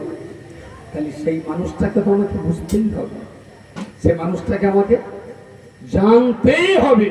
তাকে যত জানবো তার প্রতি আমাদের কালবের মহাব্বত ততই বাড়বে। তাকে যদি না চিনি, না জানি, না বুঝি, তাহলে মহব্বত তো বাড়া কোনো জায়গা নেই। সুতরাং বাসন্তীর পরে গোসবাটা বিরাট বড় মার্কেট আছে। আপনাদের এবারে সরবেরিয়া বিরাট বড় মার্কেট। এখন যদি দোকানে যেয়ে বলেন যে আমাদের গ্রামে বক্তারা সব অস্ত্র ছিল যে নবীর এসকে মহব্বত ছাড়া কেউ নাজাত পাবে না, ওই তোমার দোকানে নবীর মহব্বত থাকে, তোমার 50 গ্রাম দেওয়া হবে। মহব্বত কি মুদিখানার দোকানে পাওয়া যায়, বিল্লাসের দোকানে পাওয়া যায়, নাকি সন্দেশের দোকানে না সব দোকানে? মহব্বত কিনে খাওয়া জিনিস না, ওটা জেনে বুঝে পড়ে উপলব্ধি করলে তবে মহব্বতটা পয়দা হয়, তবে মহব্বতটা পয়দা হয়। মহব্বত অন্য কিছু কারণে হয় না। ওই প্রায় মাঝে মাঝে শুনি যে বিয়ের পরে স্বামী স্ত্রী ঠিক মনের মিল হচ্ছে না, তা জামাই রাগ করে আর সৌর বাড়ি যায় না, তা শাউরি আবার এক হুজুরির কাছে গেল, ও হুজুর আমাদের তাবিজ করে দাও দিন, সে জামাই তো আসে না, মেয়ে জামাই ঝগড়া করে দিয়েছে, ওদের যেন একটু মহব্বত হয়। তা হুজুর আবার কিছু লিখিটিকে ব্যারেল ভর্তি করে বলে, এটা গাছে জ্বলাবা, এটা তোমার মেয়ের গলায় দেওয়া, এটা জামাইয়ের বালিশের ভেতরে দেওয়া, তাহলে ওরা মহব্বত চব্বত হবে। আচ্ছা, ওরকম কোনো তাবিজ কবজ আছে যে বালি দিয়ে ভেতরে দিয়ে শুলি নবীর মহব্বত পায় দেওয়া? হ্যাঁ, কোন সুরো পুড়ে ফুদিয়ে পড়ে পানিতে ফুদিয়ে খাওয়ালে নবীর মহব্বত পয়দা হবে? ও তো স্ত্রীর প্রতি স্বামীর মহব্বত হবে, পানি পড়ে ফুদিয়ে দিলাম। স্বামীর প্রতি স্ত্রীর মহব্বত হবে, একটু রসগোল্লা ফুদিয়ে পড়ে দিল। কিন্তু এরকম তেল পড়া পানি পড়া খাইয়ে কি নবীর মহব্বত হয়? নবীর মহব্বত জানতে হবে, রাসূলুল্লাহকে নিয়ে পড়তে হবে। কিন্তু আমাদের দেশের মানুষের জ্ঞান ধারণা এইরকম সভা করলে নবী সম্পর্কে বিরাট জানা যাবে। এখানে তো 30, 40, 50, 60 বছরের বহু মানুষ আছেন, অনেক মানুষ আছেন। আমি বললাম রাসূলুল্লাহ শুয়ে আছেন কোন দিকে পার কোন দিকে মাথা, এতদিন ধরে শুনেছেন, এটা আমাদের জানা থাকে। যদি বই পড়তেন অনায়াসেই এই সভাটা, অনায়াসেই এই জ্ঞানটা আরো 20 বছর আগে হয়ে যাওয়ার কথা।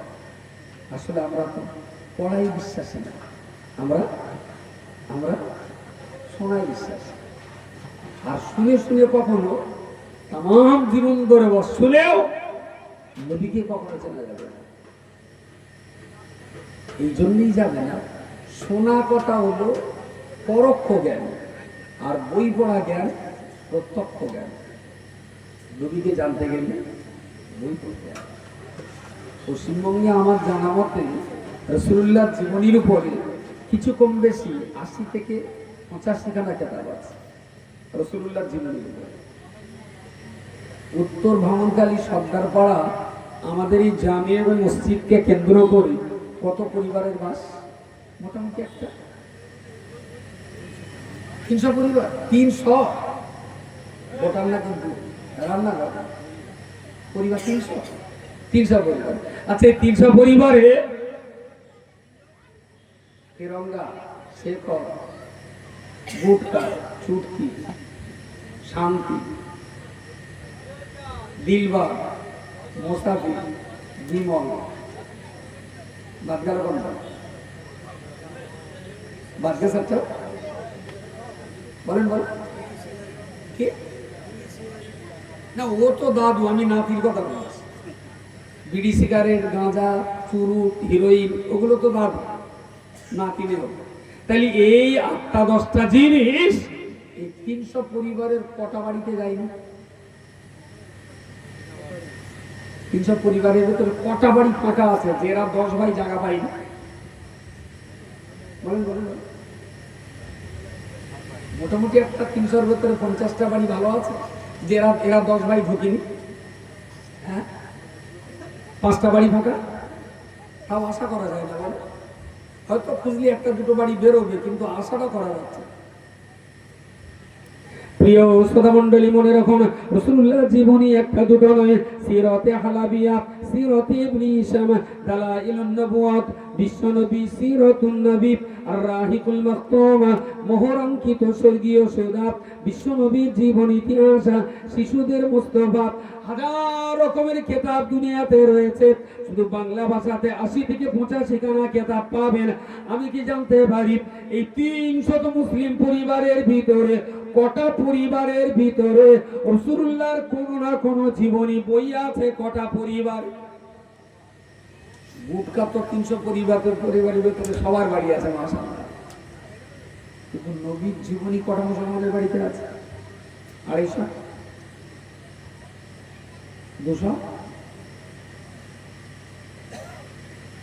150 বাড়ি থেকে নবীর জীবনী পাওয়া যাবে? 150? একটু বলে, মনে হচ্ছে যেন ইতিকাফ করতেছে। ইতিকাফ তো মসজিদে হয়, সবাই ইতিকাফ না, কথা বলে।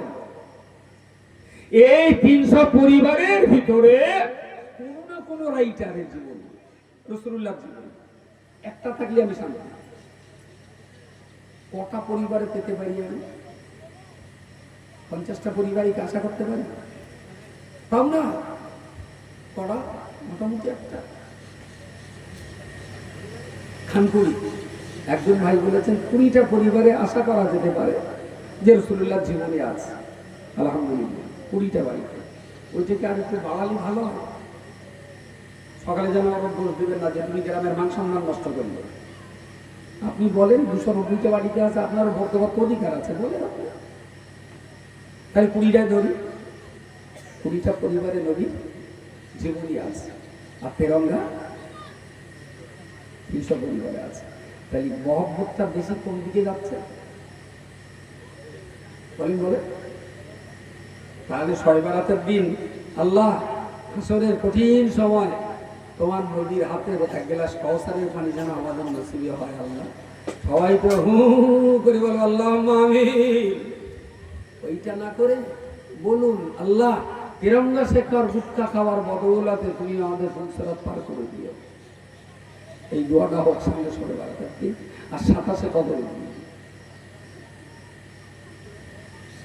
প্রিয় শ্রোতা মণ্ডলী, মুসলমানের বাড়ি যদি হতে হয় তাহলে একজন মুসলমানের বাড়িতে কমপক্ষে একটা ছোট্ট লাইব্রেরি থাকা দরকার, যেখানে 2টো কোরআন থাকবে।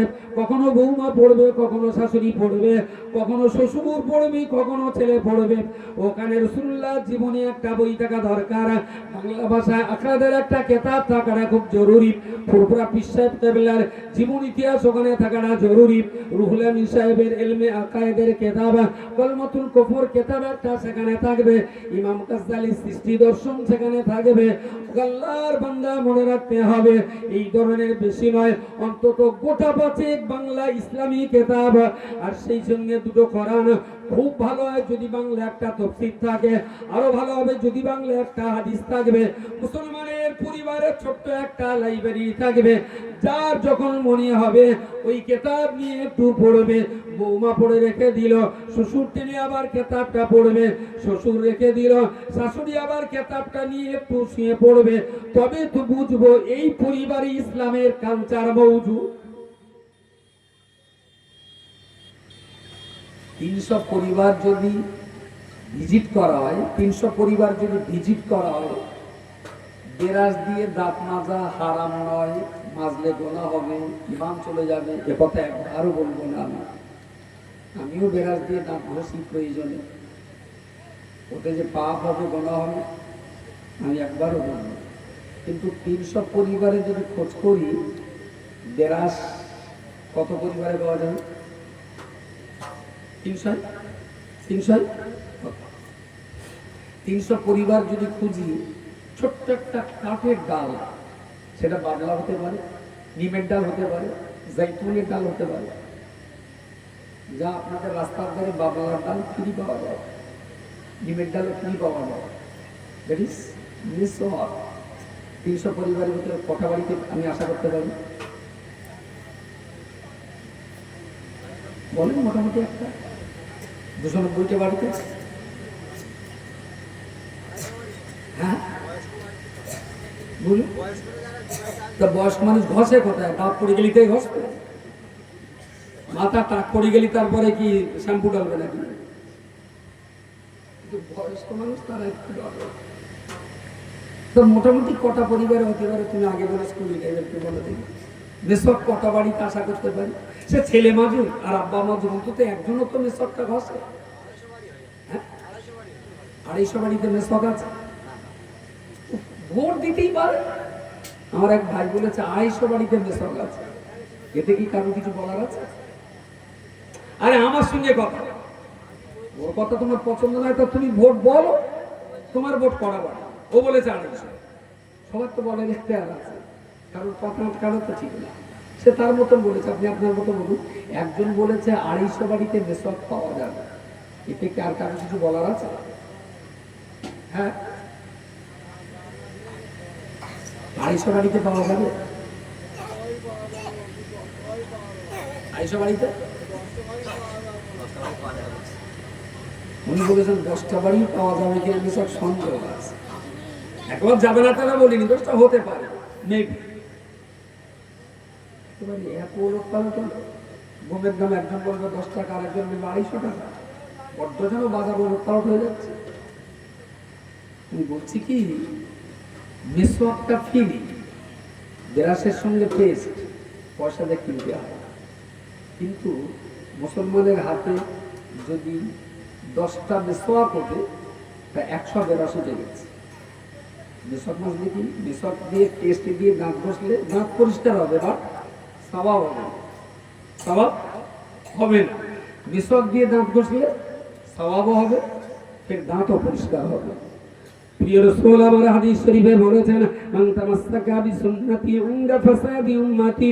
হে আমার প্রিয় সাহাবী, যে সময়তে আমার সুন্নাত প্রায় মৃত অবস্থা হয়ে যাবে, আমার সুন্নাত যখন মরা মরা অবস্থায় হয়ে যাবে, এই রকম অবস্থাতে কেউ যদি আমার একটা সুন্নাতকে জিন্দা করে, আমার একটা সুন্নাতকে জিন্দা করার কারণে ফালাহু আজরুন, আল্লাহ নবী হাদিস শরীফে বলেছে, ওই লোকটার আমল নামাতে এতটাই সওয়াব দেওয়া হবে, এতটাই সওয়াব দেওয়া হবে, 100 মানুষ শহীদ হলে যতটা সওয়াব হয়, একটা সুন্নাত মৃত সুন্নাতকে জিন্দা করলে 100 শহীদের সওয়াব আল্লাহ লিখে দেবে। জোরে বলুন সুবহানাল্লাহ। আমাদের কাছে নবীর মেসওয়াকটা খুব বেশি জায়গা পেল না, ব্রাশটা খুব জায়গা। কারণটা কি?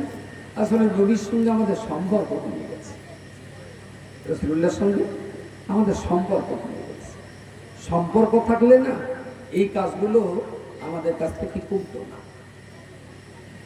100 মুসলমান যদি খেতে বসে, 100 মুসলমান যদি খেতে বসে, শুধু ডান হাত চালবে না, শুধু ডান হাত চালবে না। রাসূলুল্লাহ বলেছে, খাওয়ার আগে 2 হাত সুন্দর করে দেবে। ডান হাত দেওয়া সুন্দর নয়, 2 হাত দেওয়া সুন্দর। আমাদের দেশে আর একটা উল্টো বিচার আছে, ভাত খেয়ে হাতে সাবান দেয়। ইসলাম সে কথা বলে, ইসলাম বলে হাতে সাবান দিয়ে তারপরে ভাত খাও। সাবান দিয়ে ভাত খাওয়ালে আরো ভালো হয়, হাতের যে নোংরা ভাইরাস আছে সাবান দিলাম পরিষ্কার হয়ে গেল, এইবারে খায়। ময়লা টয়লাগুলো সব পেটের ভেতরে চলে গেল, তারপরে হাতে সাবান দিলাম। 100-র ভিতরে প্রায় 20% তো হবে। ভাত পানি খেয়ে উঠে লুঙ্গিতে হাত মুছতে মুছতে উঠলো, বৌমা ওদিকে ভাতের হাড়ি বের চলে, বৌমা ওদিকে তখন এদিকে সবল লুঙ্গিতে হাত মুছতে মুছতে দেড় গেছে, বৌমা তখন এদিকে আব্বা বলতেও পারতেছে না যে কি দুর্ঘটনা ঘটে যাচ্ছে। হাত মুছতে মুছতে তো যা দাঁড়িয়ে পড়ে, তাহলে ঘটনার যা করতে পারে তাই হচ্ছে। রাসূলুল্লাহ কঠিন ভাবে বারণ করেছেন। খাওয়ার পরে পরিহিত বস্ত্রে হাত ধোয়া নিষেধ, কঠিন ব্যাপার করেছেন। খাবার সময় কিচ্ছু না, দস্তরখান নিচে ভাত খাওয়া, এটা হচ্ছে সুন্নাত। এই সুন্নাত গুলো যত মেনে চলবেন তত তো আপনার কলবের ভিতরে নবীর ইশকার মহব্বত পয়দা হবে। কুটুম বাড়ি গেছেন, ওরা ভাত দিয়েছে, দস্তরখান দেয়নি, খাওয়ার সময় না বারবার মনে হচ্ছে দুষ, এরা এত টাকা খরচ করে ভাত দিলে আর দস্তরখান দিলে না, মনে মনে যত কষ্ট হবে। তাই এবারে আপনি বুঝুন যে আপনি সত্যিকারের আশিকে নবী হচ্ছেন, সত্যিকারের আপনার অন্তরে নবীর ইশকার মহব্বত পয়দা হয়েছে। দস্তরখান ছাড়া ভাত খেতে আপনার কষ্ট হচ্ছে। প্রিয় শ্রোতা মণ্ডলী, কেন আমি আপনাকে বলছি মিলাদুন নবী জলসা করে, এই ধরনের জলসার আয়োজন করে নবী সম্পর্কে আপনাকে জানতে হবে, রাসূল সম্পর্কে আপনাকে বুঝতে হবে। আর এই বোঝার ব্যাপারটা শুধুমাত্র ধর্মসভা নির্ভরশীল হলে হবে না। রাসূল সম্পর্কে জানতে গেলে আর বুঝতে গেলে পড়াশোনা করার দ্বিতীয় বিকল্প কোনো রাস্তা নাই। কারণ আমরা যাদের কিতাব পড়ে বক্তৃতা করি, ওই ধরনের লেখকগণ আল্লামা শিবলি নোমানী 350 পৃষ্ঠার সিরাতুন নবী কিতাব লিখেছেন। আপনার তারিখ ইবনে খুলদুন হাজার হাজার পৃষ্ঠার কিতাব তারা লিখেছেন। আল্লাহ ইমাম আপনার জনাব মুবারক আলী সাহেব আর রাইহুল মাকতুম কিতাব লিখেছেন ইউপিতে তার বাড়ি। আল্লাহর বান্দা মনে রাখুন, কবি গোলাম মুস্তাফা বিশ্বনবী কিতাব রচনা করেছেন, সিরাতে আলাবিয়াত, দালাইলুন নবুওয়াত, শাওয়াহিদুন নবুওয়াত, এমন হাজার হাজার পৃষ্ঠার কিতাব রচনা করার পরেতে কবির কাব্য রচনা শেষ হয়ে গেছে, সাহিত্যিকের সাহিত্য রচনা শেষ হয়ে গেছে।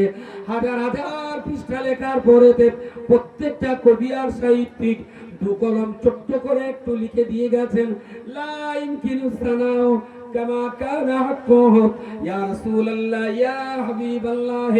আপনাকে নিয়ে যতটা লিখলে ভালো হতো, আমরা ততটা লিখে সম্পন্ন করতে পারলাম না। হাজার হাজার পৃষ্ঠা কিতাব লেখার পরেও কাব্য চর্চা শেষ হয়ে গেল, সাহিত্য চর্চা শেষ হয়ে গেল, লেখকের মন বলছে রাসূলুল্লাহ নিয়ে এখনো কিছু লিখতে বাকি আছে। শেষ পর্যন্ত লিখে দিলেন,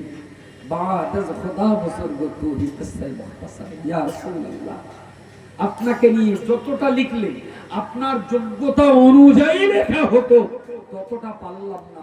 তবে মুখতাসার কথা এটা স্বীকার করে নিলাম, সৃষ্টিকর্তা হলেন আল্লাহ, আর সৃষ্টি জগতের ভিতরে শ্রেষ্ঠত্বের রাজমুকুট আল্লাহ আপনার মাথায় পরিয়ে দিয়েছেন। বলুন সুবহানাল্লাহ। এই কথা বলে লেখকরা তাদের কিতাব শেষ করেছে। হাজার হাজার পৃষ্ঠা লিখে তারা বললেন উপযুক্ত লিখতে পারলাম না।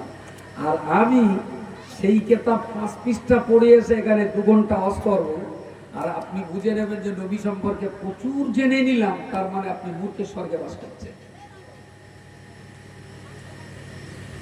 তামাম জীবন ধরে নবীকে নিয়ে গবেষণা করলেও লিখেই যেতে হবে, শেষ হবে না, পড়েই যেতে হবে, বাকি থেকে যাবে, বাকি থেকে যাবে। মাত্র 63 বছরের তো জীবন, একটা ছোট্ট জীবন, 63 বছর অগভীর সাধনা।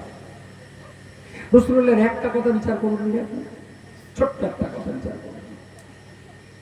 আমরা তো 2024 সালে দাঁড়িয়ে আমরা মোটিভেশনাল স্পিকার খুঁজি। ছেলে ঠিক স্কুলে যাচ্ছে না, স্কুলে যদি পছন্দ করছে, আমি ছেলেটাকে আমি 2000 টাকা ভিজিট করে একজন ভালো মোটিভেশনাল স্পিকারের কাছে নিয়ে গেলাম। তিনি আমার ছেলের জন্য 2 ঘন্টা সময় দেবেন, 2000 টাকার বিনিময়ে। এত ফার্স্ট ক্লাস করে তাকে বুঝিয়ে দেবে, যে ছেলে বইতে হাত দিত না সেই ছেলে বাড়ি এসে এখন বই খুঁজবে। মেরে হবে না, ধমক দিয়ে হবে না, শাসন করে হবে না, ধমকি ধমকি যত দেবেন ও তত মেন্টাল ডিপ্রেশনে পড়বে। ওকে ভালো করে বোঝান।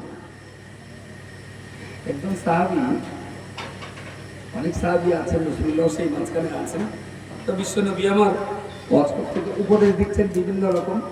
তো একজন সাহাবী বললেন, ইয়া রাসূলুল্লাহ, আমি কি একটু কথা জানতে পারি? তিনি বলেন, কারোর কথা রাসূলুল্লাহ কাটেন না, সবাইকে বলার অধিকার। বলো বললেন হুজুর আমার একটা খারাপ দোষ আছে, নামাজ 5 ওয়াক্ত ফরজ, আপনি বলেন আমি নামাজ 10 ওয়াক্ত করে দেবো, লোকে যা পড়ে আমি তার ডবল দেবো, রোজা 1 মাস ফরজ, আমি ওইটা 2 মাস করে দেবো, অন্যান্য সব ইবাদত যতটা করতে হয় তার থেকে আমি বেশি বেশি করবো, কিন্তু আমার জাহিলিয়ার যুগের থেকে একটা বদ অভ্যাস আছে, হুজুর বাড়ির গরম ভাত যতই খাই, অন্যের হাঁড়ি পান্তা টক হলেও 2-4টে হাঁড়ি না মারলে আমার ঠিক পোষায় না। আমার কথা কি বোঝা যাচ্ছে? আমি নিতান্ত হাঁড়ির ভাত বলতে কি বলেছি বোঝা গেছে? যদি কেউ বুঝতে না পারে পরে SMS করেন, ভালো করে বুঝো, বাচ্চা কাচ্চা আছে তো সব কথা বলা যাবে না। বাড়ির একদম টাটকা বিরিয়ানি পোলাওয়ার মতন টেস্টি, বাসুর না হওয়া গাই গরুর গোস্ত, এরপরেও সালা পরের বাড়ির টক পানটা বিরাট ভালো লাগে। আমি বহুকাল ধরে জেনা বেবিচারে আসক্ত, আমি এক নারীতে স্বস্তি পাই না। হুজুর আমাকে একটু জেনা করার পারমিশন দেবেন, নামাজ রোজা যা আছে ওগুলো একটু বেশি বেশি আদায় করে দেবো, এদিকে একটু গোনা করবো, তার জন্য ওদিকে বাধাটা একটু বেশি করবো, যদি একটু জেনার পারমিশন দেন আমার না আমি খুব শান্তি পাবো। আচ্ছা আমার এই মজলিসে আমার মতন ছাগল আমি কথা বলছি, হঠাৎ করে একটা লোক উঠে যদি আমাদের বলে ও তোমার ওজন সব মানবো কিন্তু আমি একটা চুল্লু খাবো, যদি এখানে জিজ্ঞেস করে এই অডিয়েন্স কি চুপচাপ থাকতে বলে মনে হয়? সবাই হেঁকে তেড়ে গলা ধাক্কা দেয়, বার করে দেবে, উমার ততক্ষণে তলোয়ার বের করা হয়ে গেছে। উমার বলে কথা রাসূলুল্লাহ ওমরের চেহারা দেখে বুঝতে পেরেছে, বলে ওমর শান্ত হও, ওর মনের কথাও বলেছে, তুমি যখন তখন তলোয়ার বের করলে হবে, ওরে বলতে দাও। তাই বলছে সব করুক, তাই বলে আপনার কাছে জেনার পারমিশন?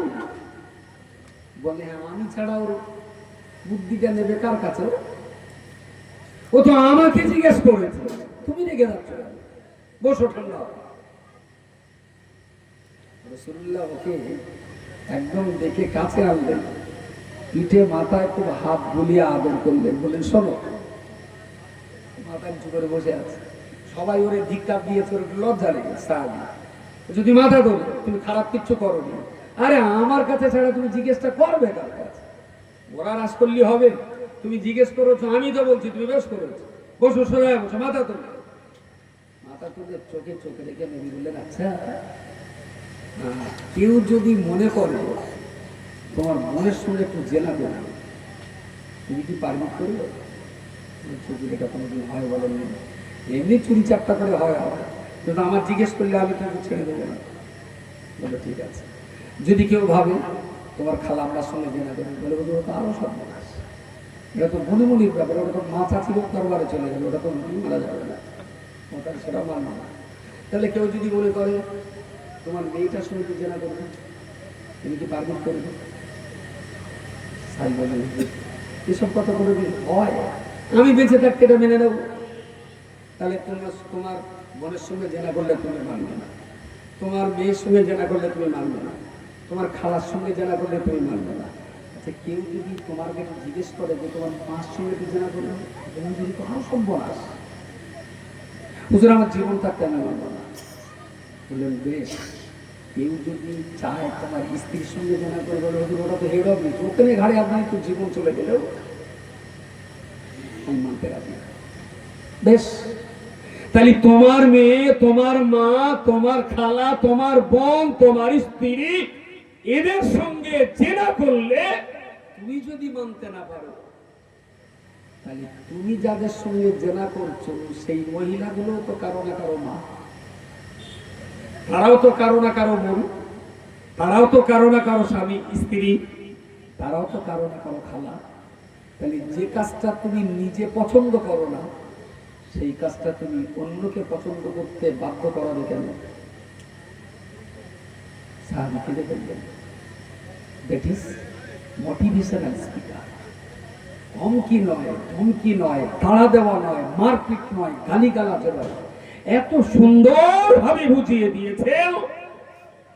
প্রিয় রাসূলের সেই সাহাবী আওমা করে কাঁদতে কাঁদতে বিশ্ব নবীর হাতটা ধরে বুকের উপরে রেখে বললেন, ইয়া রাসূলুল্লাহ, ইয়া হাবিবাল্লাহ, আপনার হাতে হাত দিয়ে ইসলামের কলমা পড়েছিলাম, কিন্তু সেদিন জেনাবে বিচার ত্যাগ করতে হবে এটা সেদিন বুঝতে পারিনি। কিন্তু আপনি যখন বলেছেন, আপনার কথাটা আমার মানতে বড় কষ্ট হচ্ছিল, কিন্তু আজ আপনি যেভাবে বুঝিয়ে বলেছেন, আমার জীবনে যত গুনাহ করেছি নিশ্চয়ই তারাও আমার জীবনে যত গুনাহ করেছি নিশ্চয়ই তারা কারো না কারো বাপ, কারো না কারো বোন, কারো না কারো স্ত্রী কিংবা কারো না কারো মেয়ে, ওরা যদি কখনো জানতে পারে নিশ্চয়ই তারা আমার কতল করে দেবে। ইয়া রাসূলুল্লাহ, ইয়া হাবিবাল্লাহ, আজ আপনি যে দৃষ্টিভঙ্গিতে বুঝিয়ে দিয়েছেন চরম অন্যায় আমি করেছি। আজকে আপনার হাত বুকের উপরে রেখে আল্লাহর নামে শপথ করছি, জীবনে যতদিন দুনিয়াতে বেঁচে থাকবো নিজের স্ত্রীকে বাদ দিয়ে অন্যের কোন স্ত্রীর চেনা করা তো দূরের কথা, পরিস্ত্রীর চেহারার দিকে আর কখনো তাকাবো না। সুবহানাল্লাহ বলেন। জাদু করে নয় রে ভাই, তাবিজ কবজ আর তেল পানি পড়া দিয়ে মানুষ অমানুষগুলো মানুষ হয়নি। তাবিজ ঝুলিয়ে জেনা ব্যভিচার খুন ডাকাতি রাহাজানি বন্ধ হয়নি, তেল পানি পড়া দিয়ে বন্ধ হয়নি, বন্ধ হয়েছে কোরআনের সূত্র, রাসূলুল্লাহ সুন্দর করে বুঝিয়ে দিয়েছেন। That is motivational speaker. মানুষকে বুঝিয়েছে, আলহামদুলিল্লাহ মানুষ বুঝে গেছে।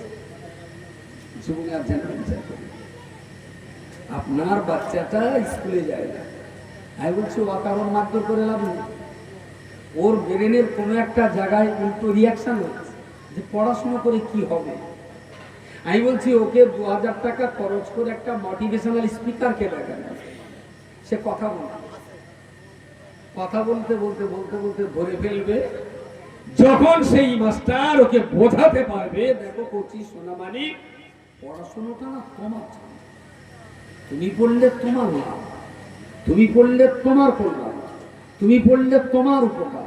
দেখো স্যার আইজ্যাক নিউটন পড়াশোনা করে বৈজ্ঞানিক হয়েছে, দেখো রাইটস ভ্রাতৃদ্বয় পড়াশোনা করে তারা প্লেন আবিষ্কার করেছে, দেখো ওই কি বলে আইনস্টাইন পড়াশোনা করে বিশ্ববিখ্যাত সায়েন্টিস্ট হয়েছে। যারা পড়াশোনা করেছে তারা বিশ্বব্যাপী মর্যাদা নিয়েছে, যারা পড়াশোনা করেনি তারা প্রচন্ডভাবে নিচু অবস্থায় রয়েছে। তুমি ঠিক করে নাও, তুমি বড় হবে না ছোট হবে। একবার যদি ওর মাথায় ঢোকাতে পারেন, বাচ্চা পাগলের মতো পড়বে। শুধু মারলেই বাচ্চা মানুষ হয় না, বোঝাতে হবে। যদি আপনার বোঝ না হয়, যদি ভালো বুঝনেওয়ালা হয়তো আপনার বোঝানোর কোনো কেরেস পরশ হচ্ছে।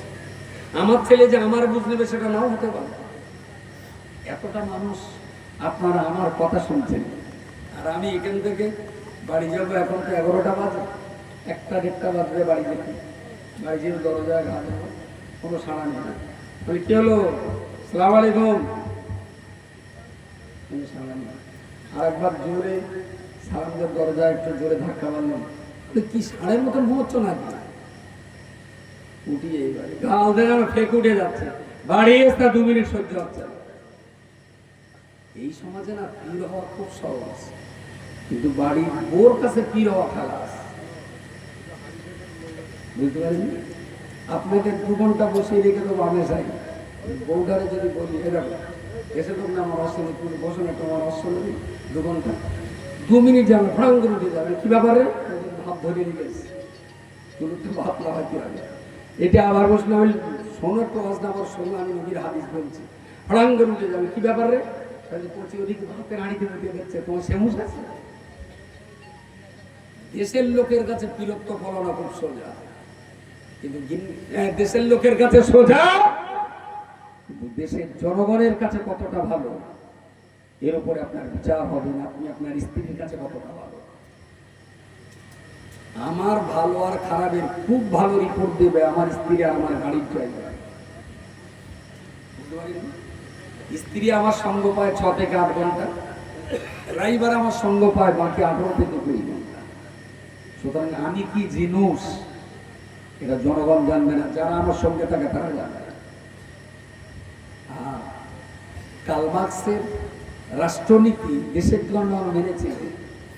কার্ল মার্কসের বউ মানি হিটলার যখন 80 লক্ষ ইহুদিকে উড়িয়ে মারছিল, হিটলারের এই নীতি হিটলারের বউ মানি পৃথিবীর অনেক বড় বড় বিশ্ববিখ্যাত ব্যক্তিত্ব রয়েছেন যাদের থিওরি তাদের বউরা মানি না। পৃথিবীর একমাত্র সফল নেতৃত্ব হযরত মুহাম্মদ সাল্লাল্লাহু আলাইহি ওয়াসাল্লাম, যার নীতি আদর্শ জগতের মানুষ মারার আগে রাসূলুল্লাহর স্ত্রী খাদিজাতুল কুবরা প্রথম মেনে নিয়েছিলেন। বলুন সুবহানাল্লাহ।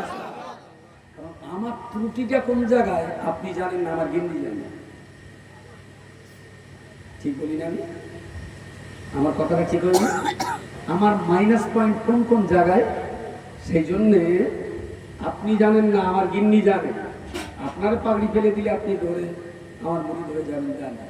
কিন্তু বউটার যে পাগড়ি দেওয়ার বল তওবা আস্তাগফিরুল্লাহ, আমি বায়াত হচ্ছে আব্দুল মাতিনের হাতে হাতে, বলে শালা বায়াত শুয়ে ফজরের নামাজ কাজা করে বায়াত পড়াচ্ছ আমার। দেশের লোক বায়াত করা শুরু হচ্ছে, কিন্তু বাড়ির বউকে বায়াত করা খুব কঠিন আছে, বহুত কঠিন আছে। কারণ মাইনাসটা কেউ না জানলেও গিন্নি জানবে। বিশ্বনবী মুহাম্মদুর রাসূলুল্লাহ সাল্লাল্লাহু আলাইহি ওয়াসাল্লাম গারে হেরা থেকে উনি যখন বাড়িতে চলে এলেন, খাদিজাকে থেকে বললেন, জাম্মিলুনি, খাদিজা তুমি আমায় কম্বল চাপা দাও, আমি অত্যন্ত ভীতু সন্ত্রস্ত হয়ে গেছি। মাজাল খাদিজাতুল কুবরা সুন্দর করে একটা জায়গা করে দিলেন, রাসূলুল্লাহকে শুইয়ে দিলেন, কম্বল মুড়ি দিলেন, বুকের উপরে হাতটা রেখে বললেন, ও মুহাম্মদ বলো কি তোমার উপরে এমন কেন হয়, এমন কেন কষ্ট, কিসের জন্য আপনি এত ব্যস্ত হয়ে পড়েছেন? আমাদের দেশে স্বামীর নাম ধরে ডাকা প্রচলন নেই, কিন্তু আরব দেশে স্বামীর নাম ধরে ডাকা প্রচলন আছে। আমাদের দেশের বড় ভাইকে ভাই বলে না ডাকলে আদব নষ্ট হয়, কিন্তু আরব দেশের ছোট বড় সবাইকে নাম ধরে ডাকার প্রচলন। বুঝতে পারেন? তবে আমাদের দেশে আবার পিলে মুরগি থেকে ধাড়ি মুরগি পর্যন্ত সবার একটা পায়ে কালো সুতো বাঁধার প্রচলন আছে। এইটা আবার সৌদি আরবে। বছর 5 আগে দেখতুম ছোট ছোট পিলের পায়ে দড়ি বাঁধা থাকতো, এখন দেখতে পাচ্ছি ধাড়িরাও পায়ে দড়ি বাঁধতেছে কালো দড়ি। আমার কথা বোঝা যায় না? সেই 10-12 বছর আগে কুঞ্চির রস খেলেন, কুঞ্চির রস মনে নেই? এদিকে আসে না? খেলেন? আসলে এই কাজগুলোর যে কি শানে নুজুল, জীবনে শানে নুজুল খুঁজে পাইনি, আর পাওয়াই যাবে না। কারণ এই কাজগুলো সব শয়তানে তৈরি করে, তো ও তো ধরে খুঁজে পাওয়া যাবে।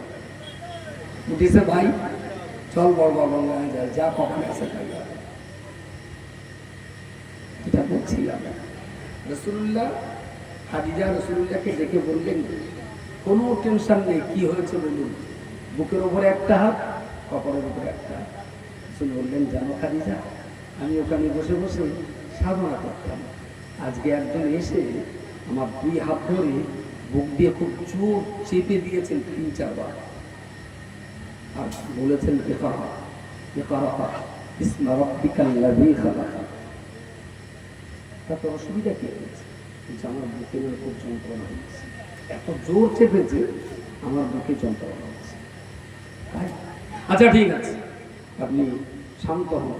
সকাল হল, আম্মা জান খাদিজাতুল কুবরা রাদিয়াল্লাহু আনহা রাসূলুল্লাহকে নিয়ে গেলেন চাচাতো ভাই ওয়ারাক্কা বিন নাওফাল, যিনি পূর্ব জামানার তাওরাত জাবুর কিতাব সম্পর্কে অত্যন্ত পারদর্শী ছিলেন। রাসূলুল্লাহ কি ঘটেছে সব কথা বললেন।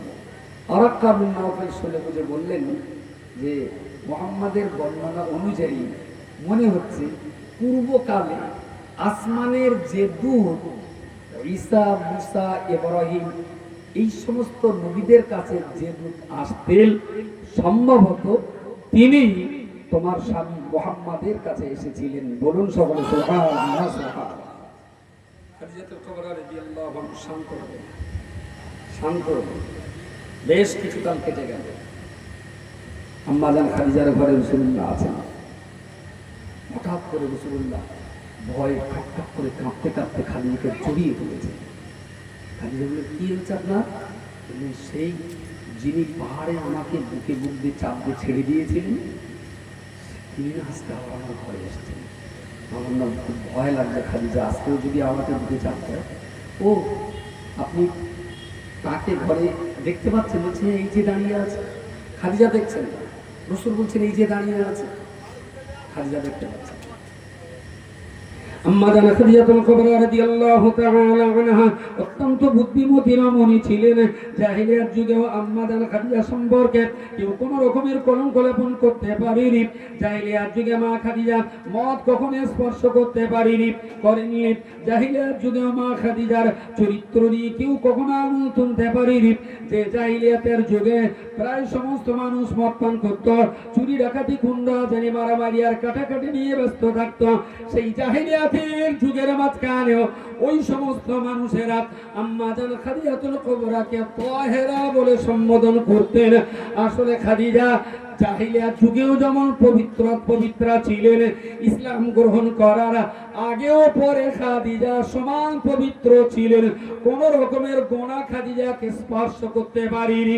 জোরে বলুন সুবহানাল্লাহ। চার দেয়ালের ঘর, দরজা জানালা বন্ধ, স্বামীর সামনে গায়ের পোশাক খোলা কি স্ত্রীর পক্ষে অন্যায়? অন্যায়?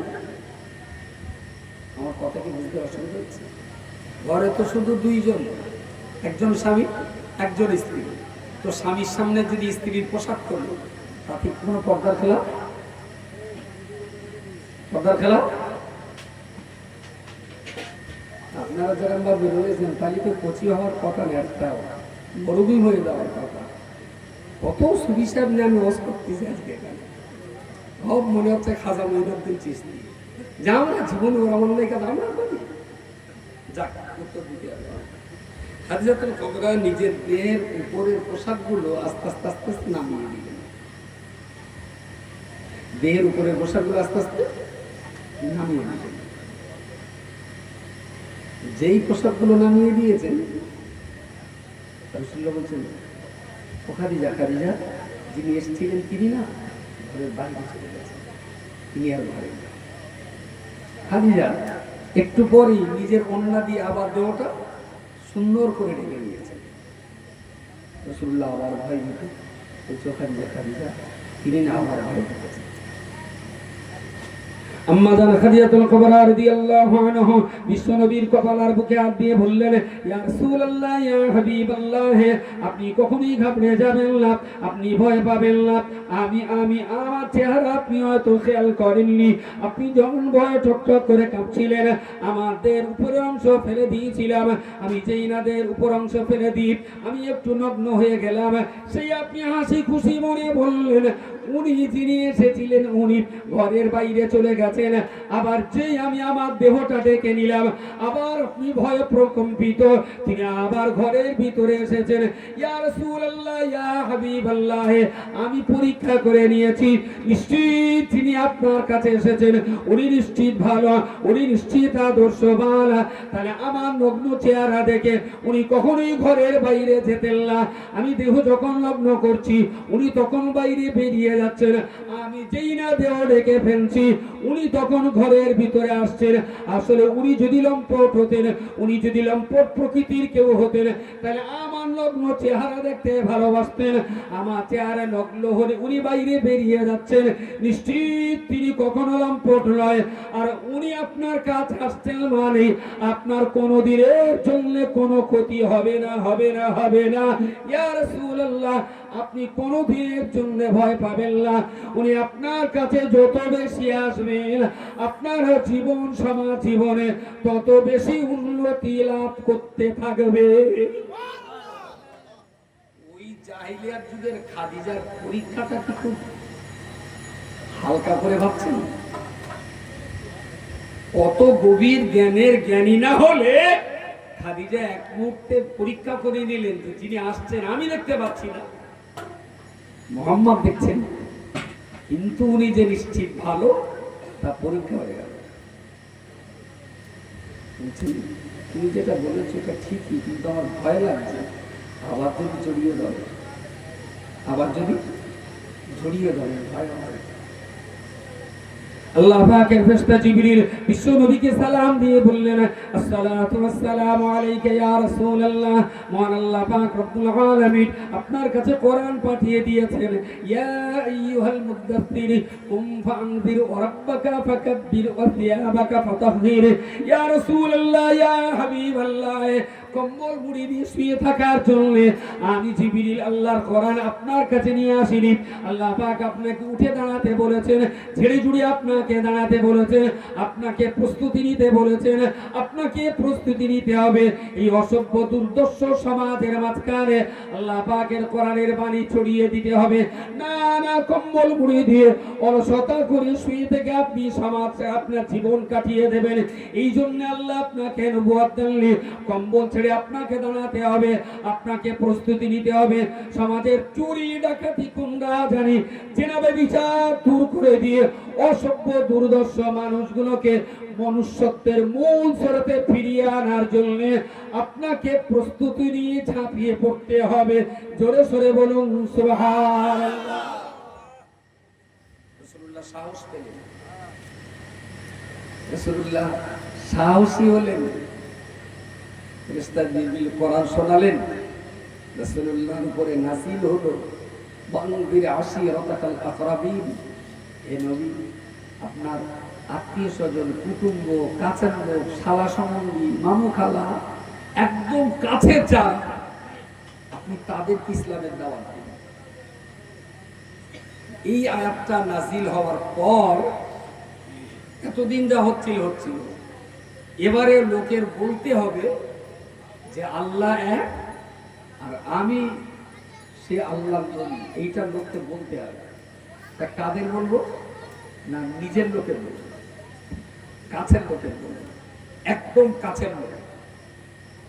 তা কোরআনের আয়াতটা খাদিজাকে শোনাচ্ছেন। আচ্ছা খাদিজা বলেন, আল্লাহ আমাকে খুব কাছের লোক, প্রিয়জন, আপনজন তাদেরকে বলতে হবে লা ইলাহা ইল্লাল্লাহ ওয়া ইন্নী রাসূলুল্লাহ, আল্লাহ ছাড়া কোনো মাবুদ নেই, আর আমি মুহাম্মদ ইবনে আব্দুল্লাহ, আল্লাহ আমাকে নবুয়ত এবং রিসালাত দান করেছেন। সুবহানাল্লাহ।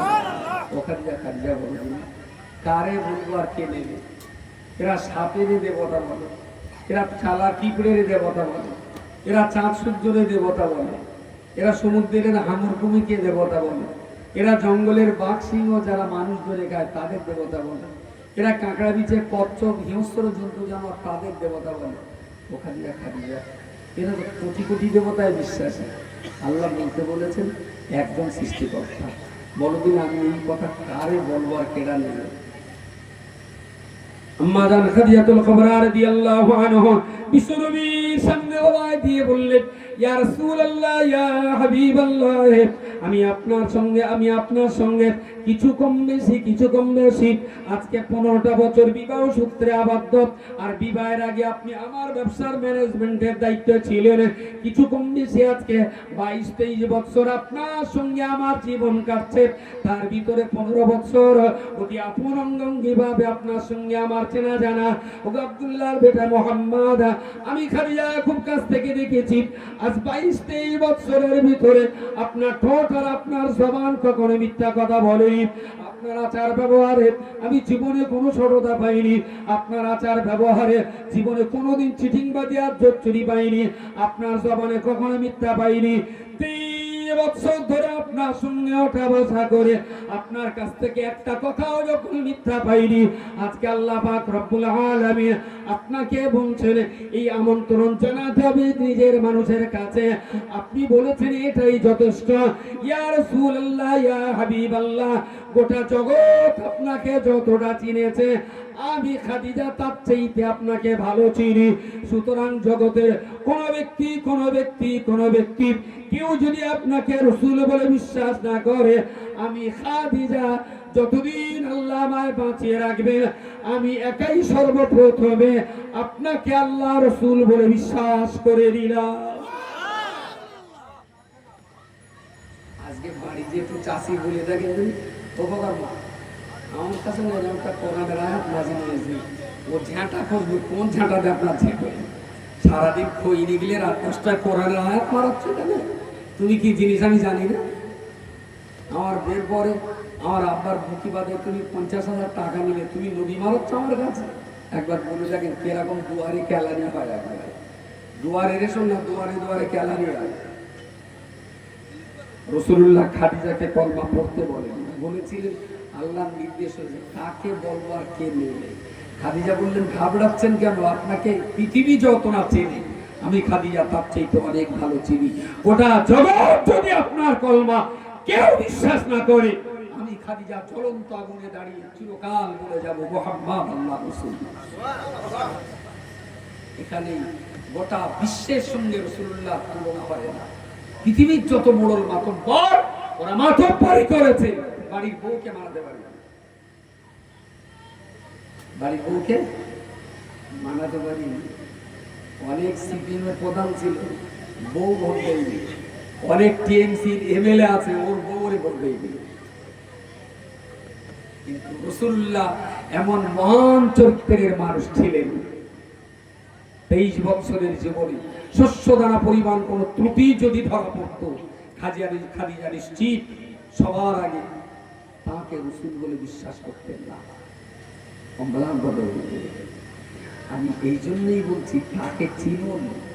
আরে মানুষ হতে গেলে রাসূলুল্লাহকে চিনতে হবে, নবীকে পড়তে হবে, নবীকে জানতে হবে। যত নবীকে বুঝবেন তত মনে মনে আনন্দ পাবেন। এই আনন্দটা না পৃথিবীর কাউকে ব্যাখ্যা দিয়ে বোঝানো যাবে না। প্রতিদিন শুয়ে পড়ে রাসূলুল্লাহর একটা জীবনী হাতে নিয়ে শুয়ে পড়ে পড়ি। আমি দায়িত্ব নিয়ে বলছি, কখনো কখনো আপনার চোখের ঘুম হারাম হয়ে যাবে। ঈশার নামাজ পড়ে একগাল খেয়ে রাত 9টায় শুয়ে আপনি রাসূলুল্লাহ হিজরতের ইতিহাসটা পড়া শুরু করুন। হিজরতের ইতিহাস আমি দায়িত্ব নিয়ে বলছি, পড়তে পড়তে হঠাৎ দেখবেন কানে আজান আসে। আপনার মনে হবে এরা ঈশার নামাজ এত দেরিতে দেখছে, একটুখানি পরেই দেখবেন না আজান হচ্ছে আসসালাতু খায়রুম মিনান নাওম। সারা রাত পেরিয়ে গেছে, আপনার চোখ বন্ধ হয়ে গেছে।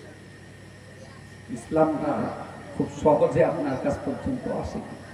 কত লাখ শহীদের রক্তে ভেজা সাগরে ইসলামের কলমা কোরআনুল কারীম আপনার কাছে এসেছে। আপনি সেই ইতিহাস যদি জানতেন তাহলে 1 পৃষ্ঠা কোরআন না পড়ে আপনি সকালে বাড়ির বাইরে পা দিতেন না। এই কোরআনটা পৃথিবীতে প্রতিষ্ঠিত করার জন্য, বিশ্বের দরবারে এই কোরআনটা পৌঁছে দেওয়ার জন্য রাসূলুল্লাহর সাহাবীরা নবীকে ত্যাগ করে বিশ্বের দরবারে ছড়িয়ে পড়তে বাধ্য হয়েছিলেন। নবী বললেন, তোমরা আমার চেহারা দেখে তোমাদের অনেক সওয়াব হবে। আমি নবী হয়ে তোমাদেরকে বলছি, আমার চেহারা দেখে তোমাদের যত না সওয়াব হবে তার চাইতে অনেক সওয়াব হবে। এই কোরআন নিয়ে তোমরা বিশ্বের দরবারে ছড়িয়ে দাও, ছড়িয়ে দাও। সাহাবীরা ইসলামের এই বাণী প্রচার করতে যে নবীকে ছাড়তে বাধ্য হয়েছিলেন। রাগ করে তারা চলে আসে, চোখের পানি ফেলে কাঁদতে কাঁদতে বিদায় দিচ্ছিলেন। তবে ইসলাম আজকে পর্যন্ত এসেছে।